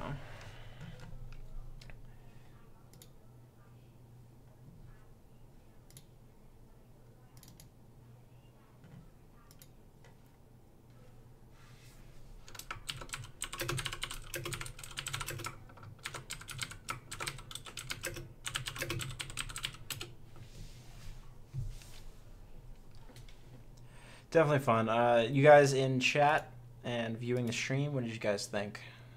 I had a good amount of time. I had fun in the amount of time that I was playing those games. I need more card draw after playing these games out. Arena? Like, the card draw doesn't have to be great, but Arena's good.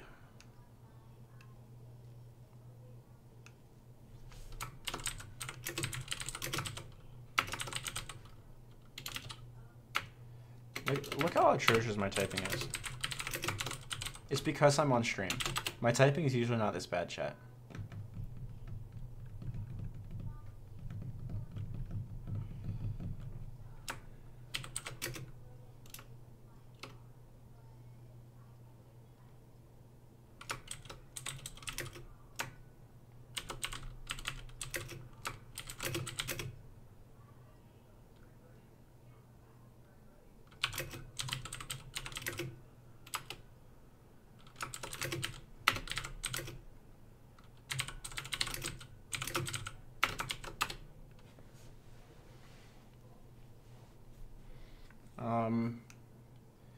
What other consistent forms of draw?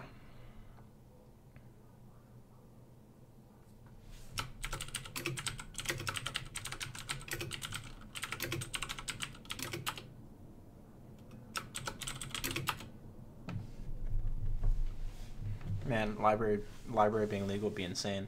Thank God. What are the chat? If you think of one, what are the good draw effects in non-green?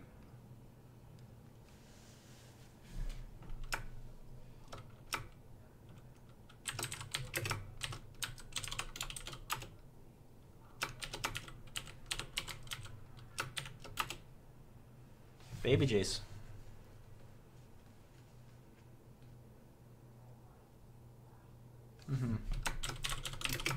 Search isn't...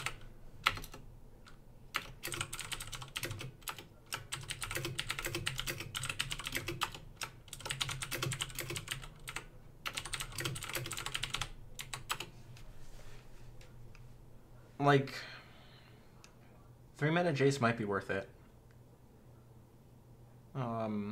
Ashiok's not very draw, but like Ashiok just closes games. Dak, I know he's running. Duretti, I know he's running. Tybalt's bad.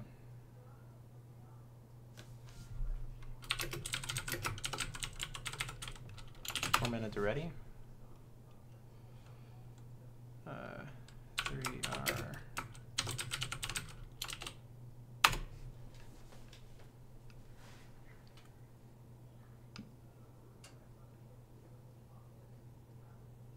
I mean, I think he wants his draw power lower, but like,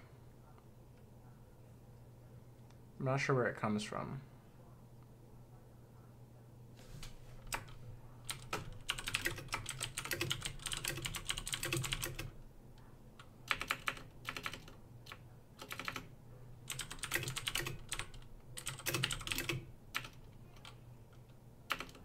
Running. Chat, you guys are so helpful with all of your suggestions that I'm not seeing. I'm joking. Running.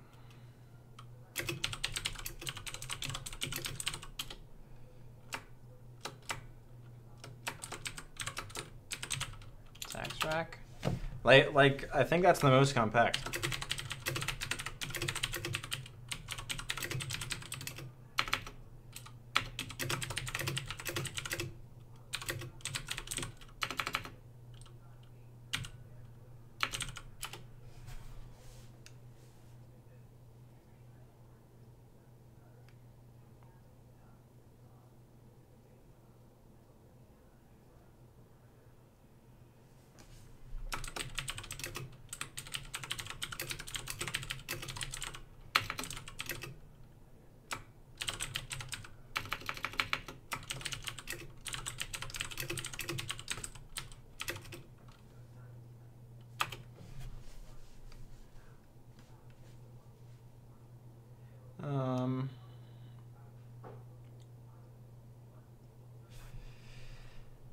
Anthony, you still watching? What do you think?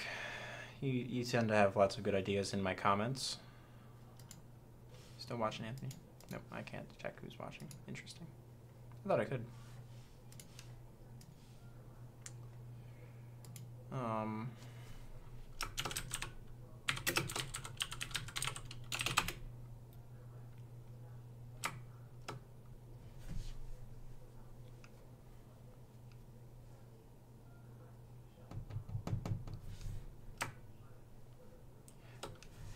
Other draw that Nate can run in the deck.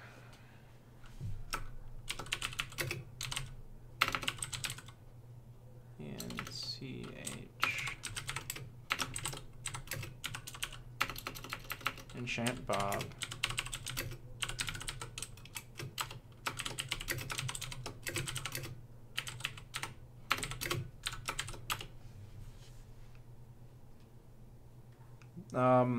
So he's currently using Knight's Whisper, JVP, like the usual suspects. But he doesn't like Knight's Whisper. But I was like, well, what about Arena? It's more draw over the course of the game, but black seems to be difficult. Clamp or more. Yeah, I asked him about fish, but I didn't catch it.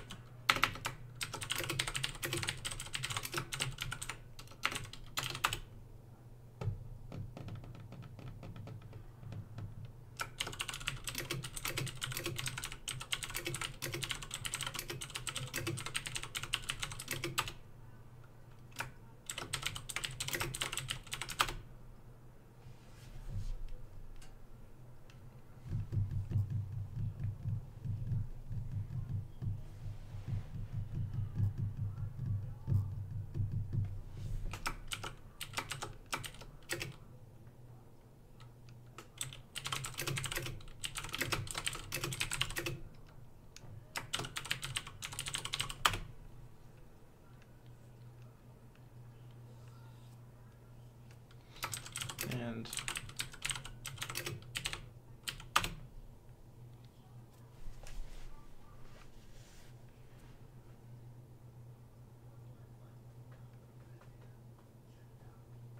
like, I guess the draw needs to happen in that middle game, but like, Remora is probably better.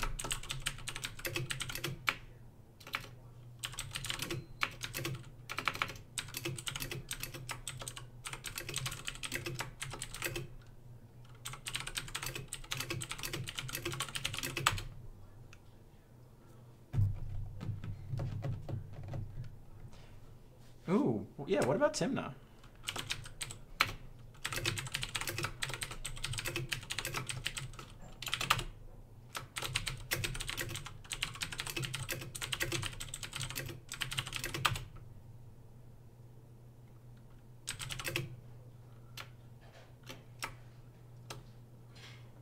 Nin might be it. Nin or Timna. You cut her?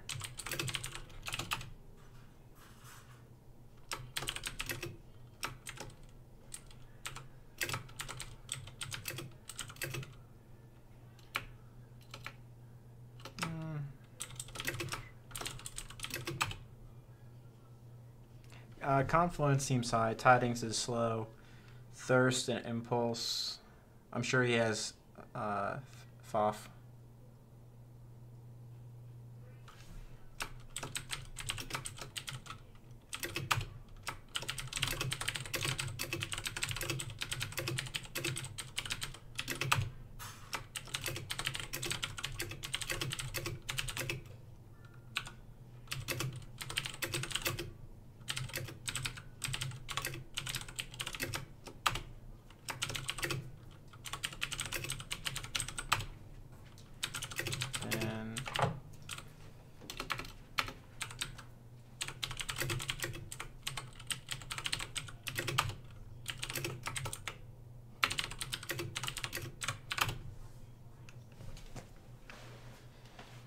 Like, the fact that he's got a commander chart, of course.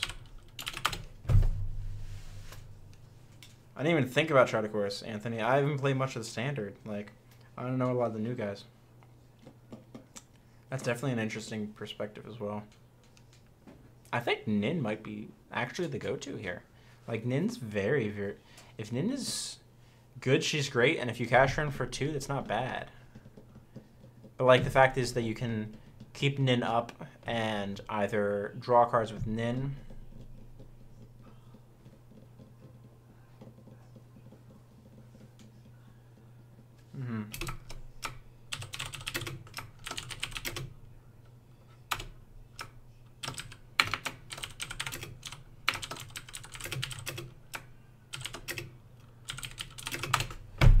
Yeah. Test chart. Also sort of, yeah, Sophie, he's got Palace Jailer, he's got Jace. We were just talking about Sophie because it's removal. The thing is, Sophie acquires 4 if you have Stoneforge or 5 mana the turn that you put it into play, or for 2 turns. It's also true.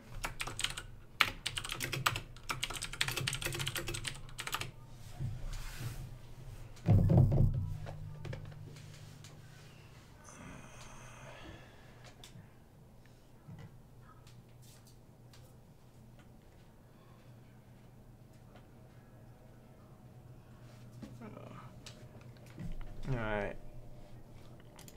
Well, that's it. Let's... I'm not sure, to be honest.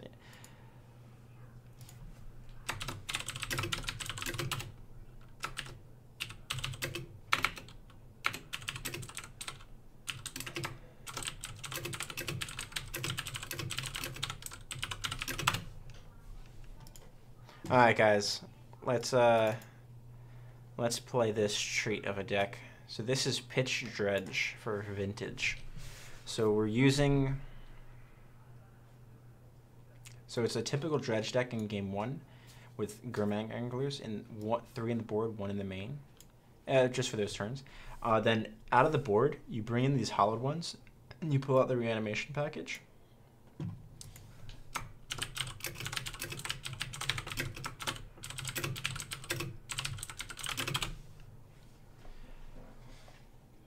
So you pull out this reanimation package, the Dread Returns, the Flamekin Zealots, and sometimes the Bridges. And you add in this hollowed one, because you can trigger a hollowed one as early as turn 1. Sometimes you get like 2 hollowed ones down. And that can be it against a lot of decks. So we need 1 more card for this deck, and I'm not sure what the get is. It might actually be Wasteland, so that way we don't lose to Tabernacle.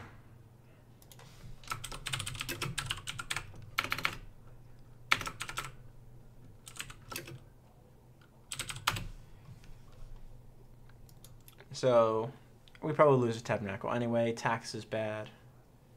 All right. Let's see. Remor is bad. We have 4 therapies in the main. I love how This therapy's text is super small, and then the rest of them are big. Watch. Look at that. Why? Because PDS Graveborn? So dumb.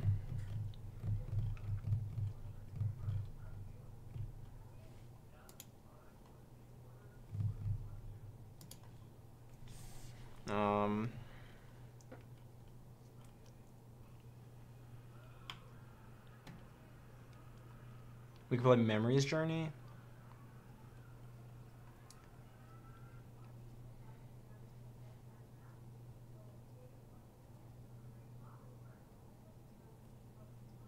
Yeah. This deck's very fun to play. Let's try this Memory's Journey. The other option is just throwing Force of Will in. Actually, if I own 2 Git probes, I'll just throw a second Git probe in. So that's basically doing nothing. I don't own 2 Git probes. All right. I'm not going to care about buying one at the moment. I can play Reanimate.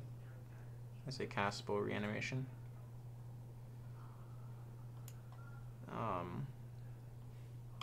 Control the Swamp. There's no swamps in this deck.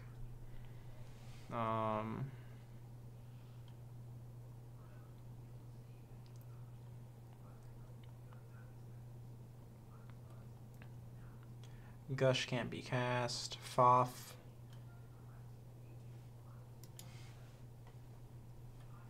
Like, I want something that I might be able to cast without having to, like, pay its actual mana cost. Maybe we play Sire. How do we like Sire? Let's play Sire in the main. Sire Insanity seems great. Everyone discard their hands? I like this. Alright, let's try Sire of Insanity. So play lobby. Deck. Pitch Dredge. Format. Automatic select. Players 1-on-1. Buddies, watchers, all. Match options. There we go. Got someone in the TP room. So, as with all games of Magic, especially Dredge, we've already made a mistake in not winning the dice roll. But we do know if they mulligan.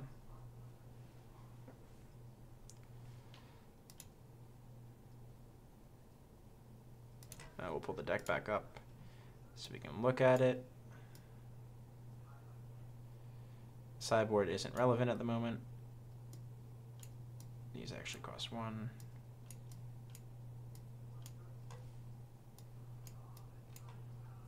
There we go.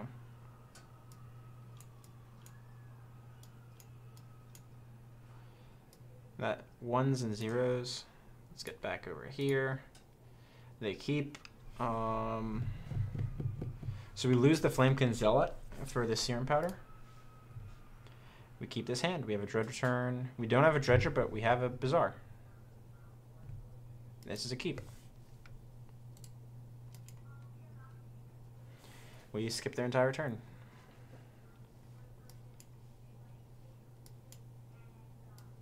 We have Cabal Therapy too, which is pretty sweet. Tundra. So this is some mentor list, most likely. Attack more salvage. Hoo-hoo.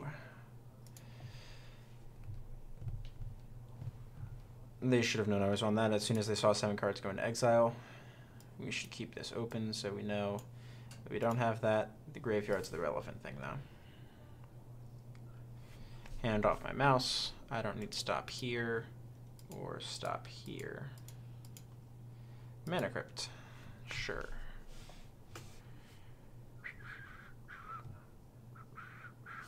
Oh, you got Tinker of Blightsteel. Ooh, fun.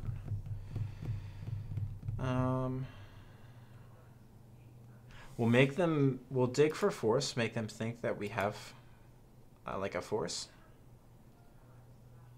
Ooh, wow. We should have actually, oh no, it wasn't a Soul Ring.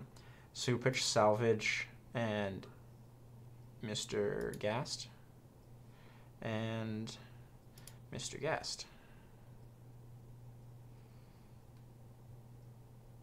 So our best bet here is to dredge Dackmore Salvage, hit Bridge from below, Yeah. So dredge, Stackmore Salvage. Hit bridge from below. Bridge, landfall the Bloodghast back in play by playing one of these. We'll discard the Stackmore Salvage again, so that way we can keep the dredge going. Draw 2 cards, discard 3. So we need Stackmore Salvage. So we got Narcomoeba. All right. So that doesn't entirely block. We discard Stackmore Salvage. Cabal Therapy. Oh, we get to play Elishnorn. Ho-ho. Dread Return. We would like to, yes, use this ability. Go to our draw step. Draw Stackmore Salvage. We hit a bridge from below. Guys, we're doing it. We're doing it. All right. So now we play Bazaar of Baghdad. Bring both these back. Yes, please.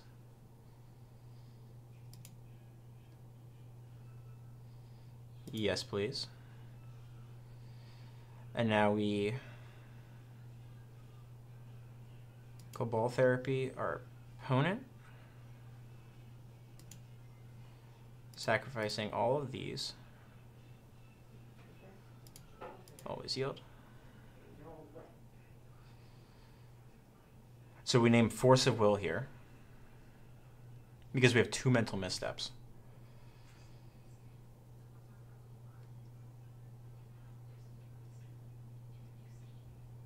Mental misstep. So we misstep that. Our life doesn't matter at all.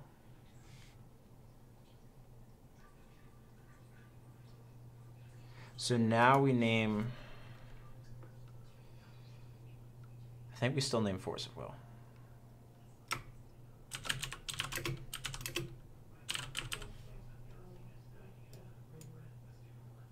No, let's go with Swords.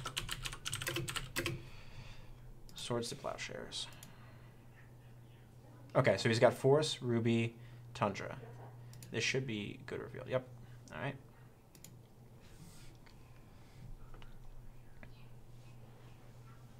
So now we don't do that. Actually, yeah, we do.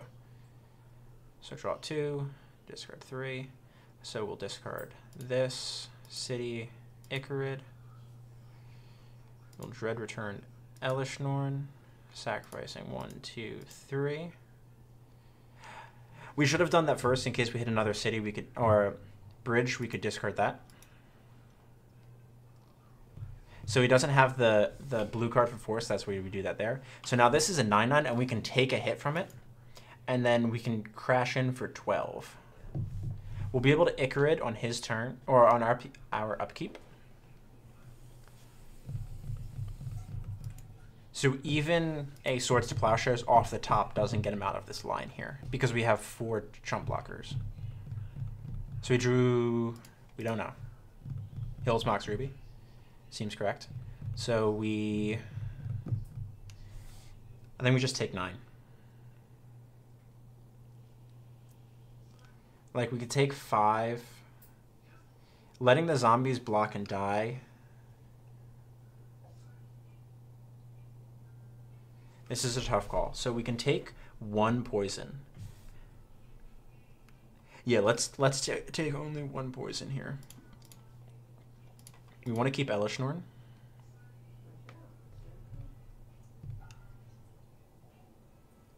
Yeah, that's why we have the misstep. He might have drawn Blue Spell to be able to pitch to Force.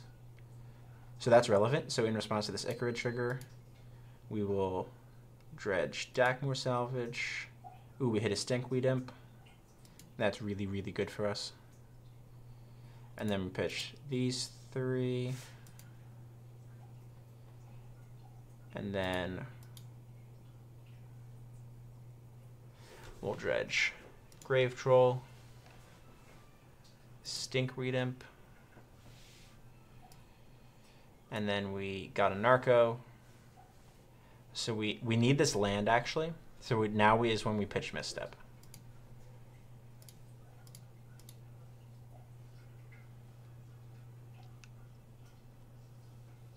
Yes, I would love to use Narcomoebas ability. Yes. One of my options, Stinkweed, Icarid, Bloodghast. We'll throw away a Stinkweed. We will dredge. Dackmore Salvage. Oh, we could have kept the Misstep, right.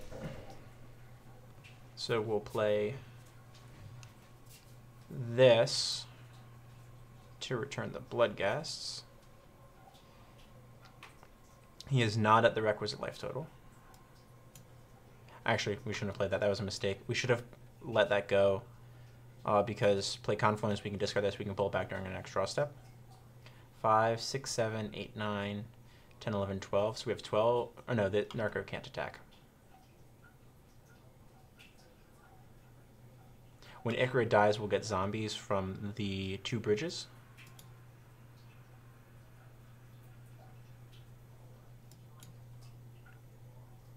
He thought turn 1 Tinker, or turn 1 or turn 2 Tinker was going to be enough.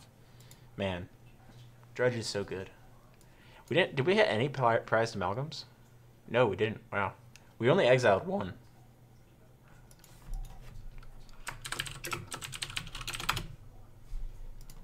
You there?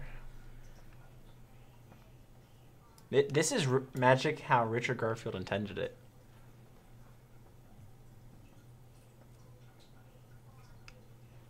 So this is definitely a deck that can run 4 Force of Wills because of these prized amalgams, Narcos, Mental Missteps, Git Probes.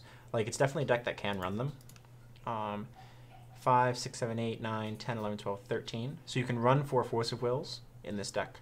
You basically would cut Sire, cut Gurmag. That's 2. I think it's cut 1 Therapy to the board, or 1 Stinkweed or something. Or cut the Thug, and then something else. My opponent has decided they desire to time out. Oh. Yes, please. Oh, cat. No problem, man.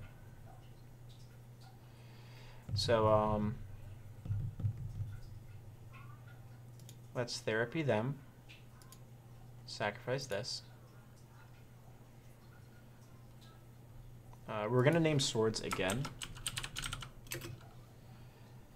Because we didn't hit Sire, we're not going to Dread Return.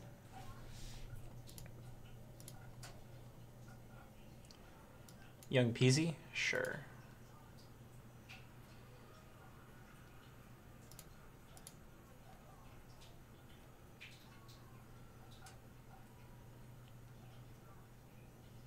So we know about them. Young Peasy, Ruby, Foff, or Foul.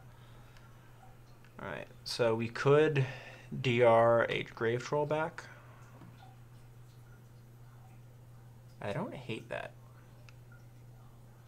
But I think I'd rather save that in the yard for... Yeah, I'd rather save that in the yard.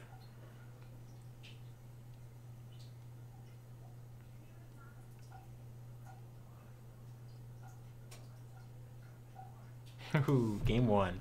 Game 1, taken down. Beat Tinker, Blightsteel. Isn't this deck fun, guys? Alright, so pull that. Pull out Reanimation Package.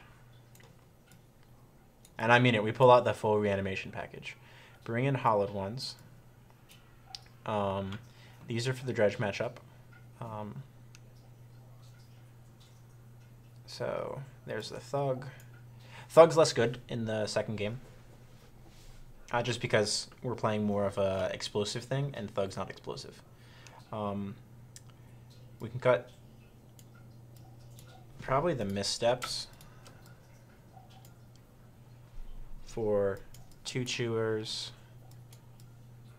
a couple Claims,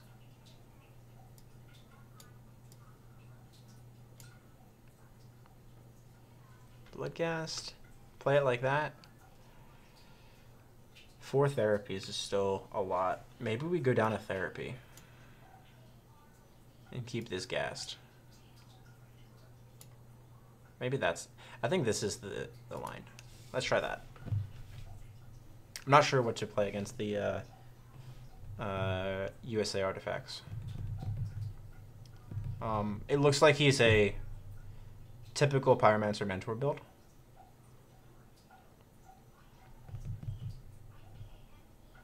Oh man, I really don't want to mulligan this hand, but I have to. I can't cast anything.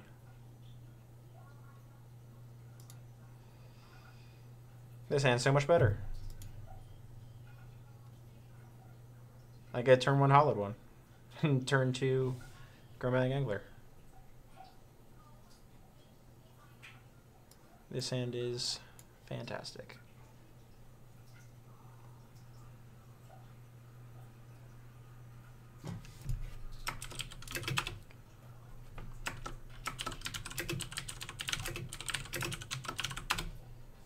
Nice. Yeah, ring safe.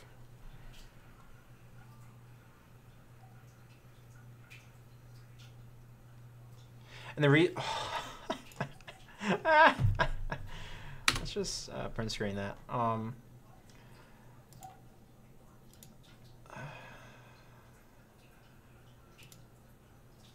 Man, if we hit another Hollowed One, all right. So we pitch Bridge, Angler, Ghast.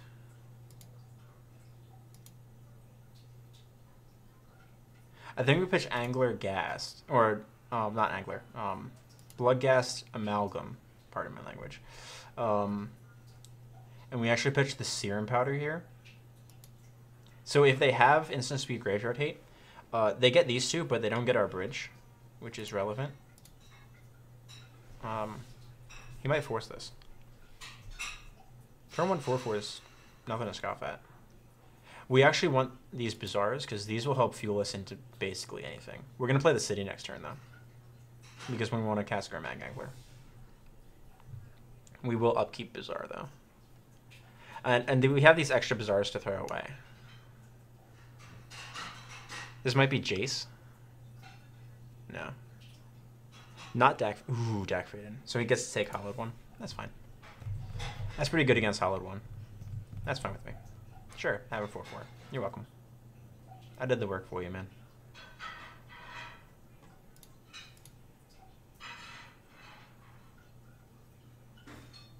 So we pitch Bridge, Stinkweed, Stinkweed. Dredge, Stinkweed. Wow, we hit nothing. True, yeah, Savage deck. It is pretty cool. Alright, so this will trigger Bloodcast. Yes, please. Oh wow, we have 2 Amalgams down. That's pretty. This is just good quality Magic. So now we'll therapy them, sacrificing Bloodcast. Yield to this. This deck has so many cool lines. So he doesn't do anything. So we're going to name Force of Will. Oh, we get one. He's got Swords and Force, so something is going to be Swords. But at least he does it on his turn. Goodbye.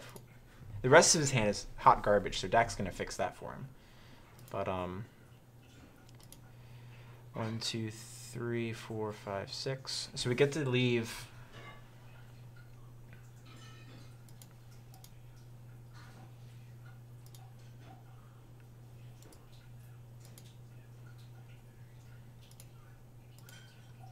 So 1, 2, 3, 4.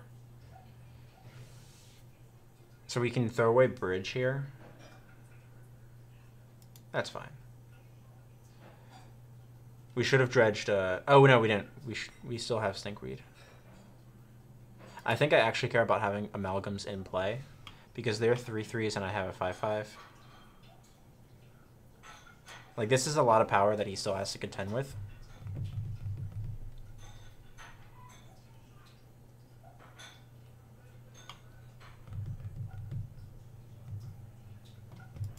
Amalgam's a cool card.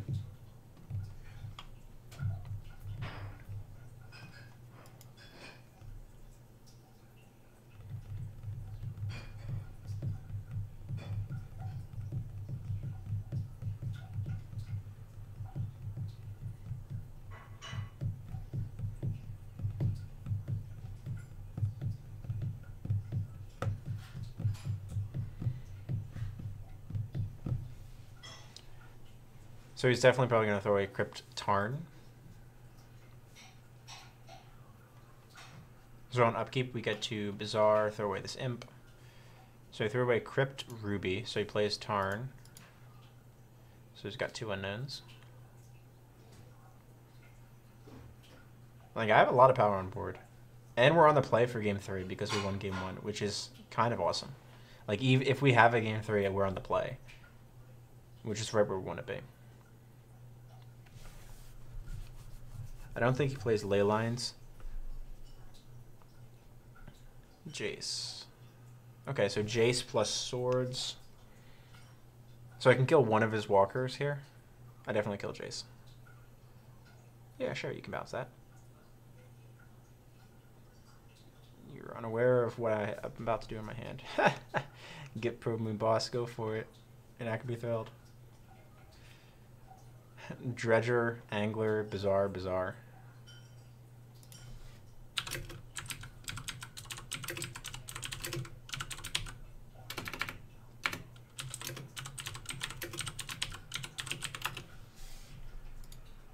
I spelled Bazaar is wrong.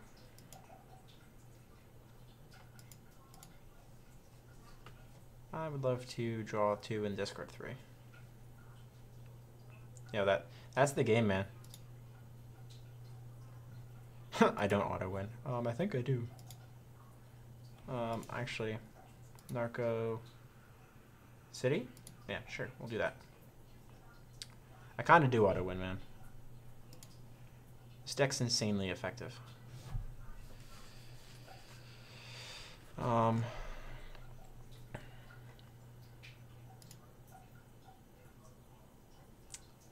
I would love to use Bloodcast ability.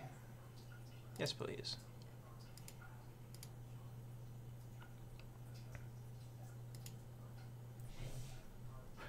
Whew, 2 Narcomoebas. I'll Stinkweed again. Pitch these 3. And we get another prize amalgam. Yeah, this is fair magic, people. You don't want to win every game. I do want to draw 3 Bazaars, man. So we kill Jace here.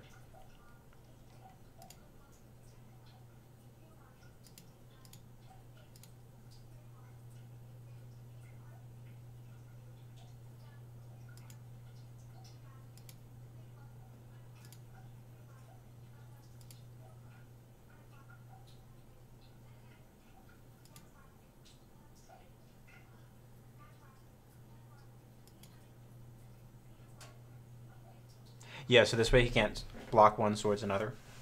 Yeah. I gotta remember that he's got swords in hand. Jace, Jace, Jace. Yep, kill zombie. Swords another. Well, swords another at some point. He actually, no, he knows I'm gonna play. Alright, that was probably a mistake. He knows I'm about to play Angler. He doesn't want to block these because I have bridge. So, now I can Cabal Therapy him. Sacrifice this lovely Bloodghast.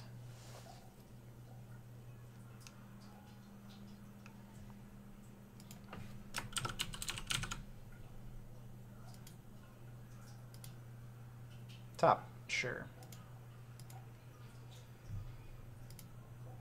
Black.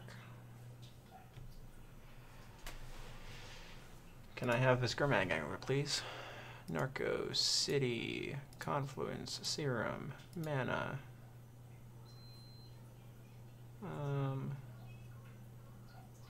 What else is the discard? Gurmag. Black.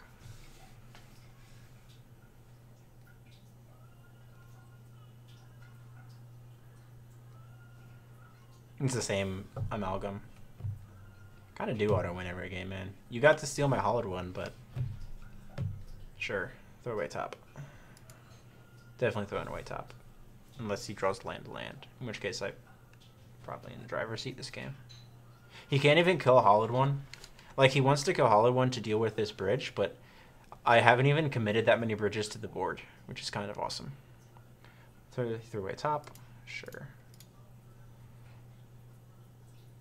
Gush. That is probably his best draw.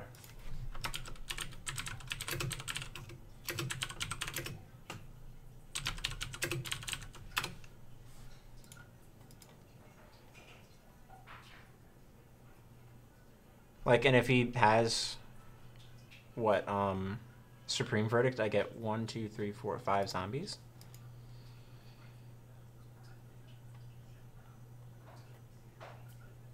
And now I don't think I dredge in my, or draw, I don't Bazaar in my upkeep because I actually want this Bazaar to be able to trigger Ghasts. So he's going to Swords that. He found a Swords. All right. That's a start. I'll take 5 life. Cage. Now I definitely don't do it. Now I take Hot Draw Steps.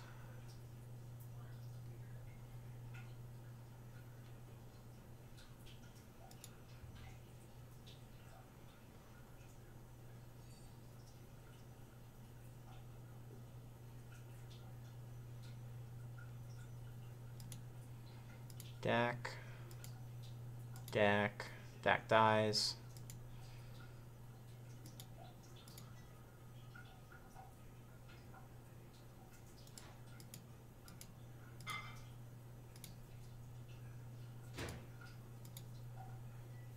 Dak. Him, Dak. So we need to kill Dak so that way we can cast this Hollowed one. Is it Magic Fun, guys? That's probably not the best block. Because I get a zombie. So... do I cast Hollow one here?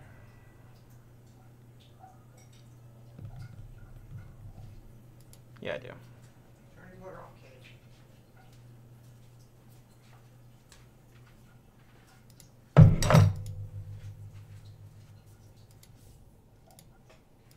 Thank you. You done recording? No, still recording. Alright, there we go. Hollowed one. Alright, that Dak Fading was nice, man. Now we're going to play this game. Now I get 2 zombies for creature he kills.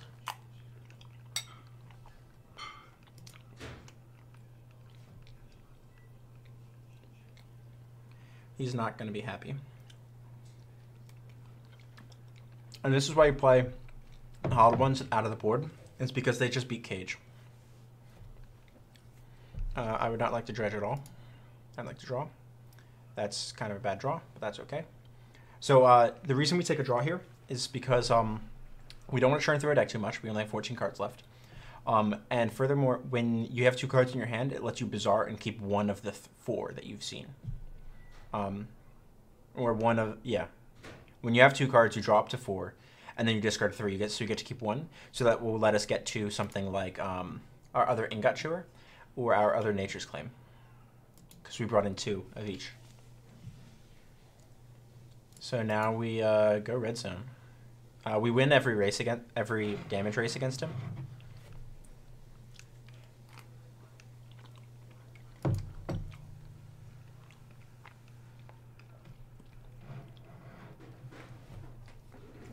So next turn, during my draw step, I get to keep 1, I can draw 1 card regularly and then use Bazaar to look at the next 2 and keep 1 of those. 1 of the total of 4.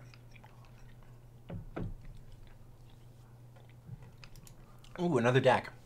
That doesn't save him, I don't think. Because he only has 1 block here. Yeah, he knows he has to draw. He's got nothing. Because if he takes Hollow 1, it's tapped. And I have, he blocks this, biggest blocker, GG's. What song just came on?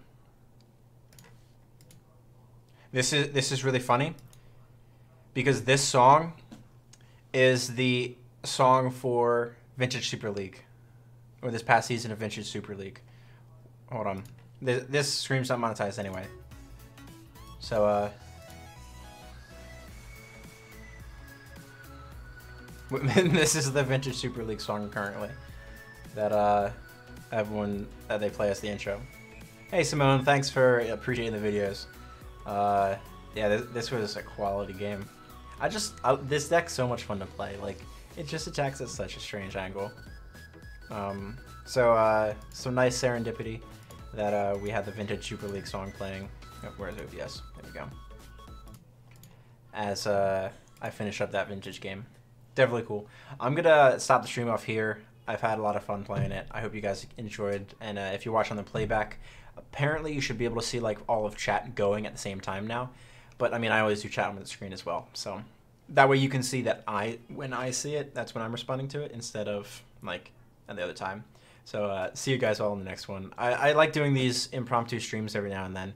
With my channel now demonetized because I don't have the subscriber threshold.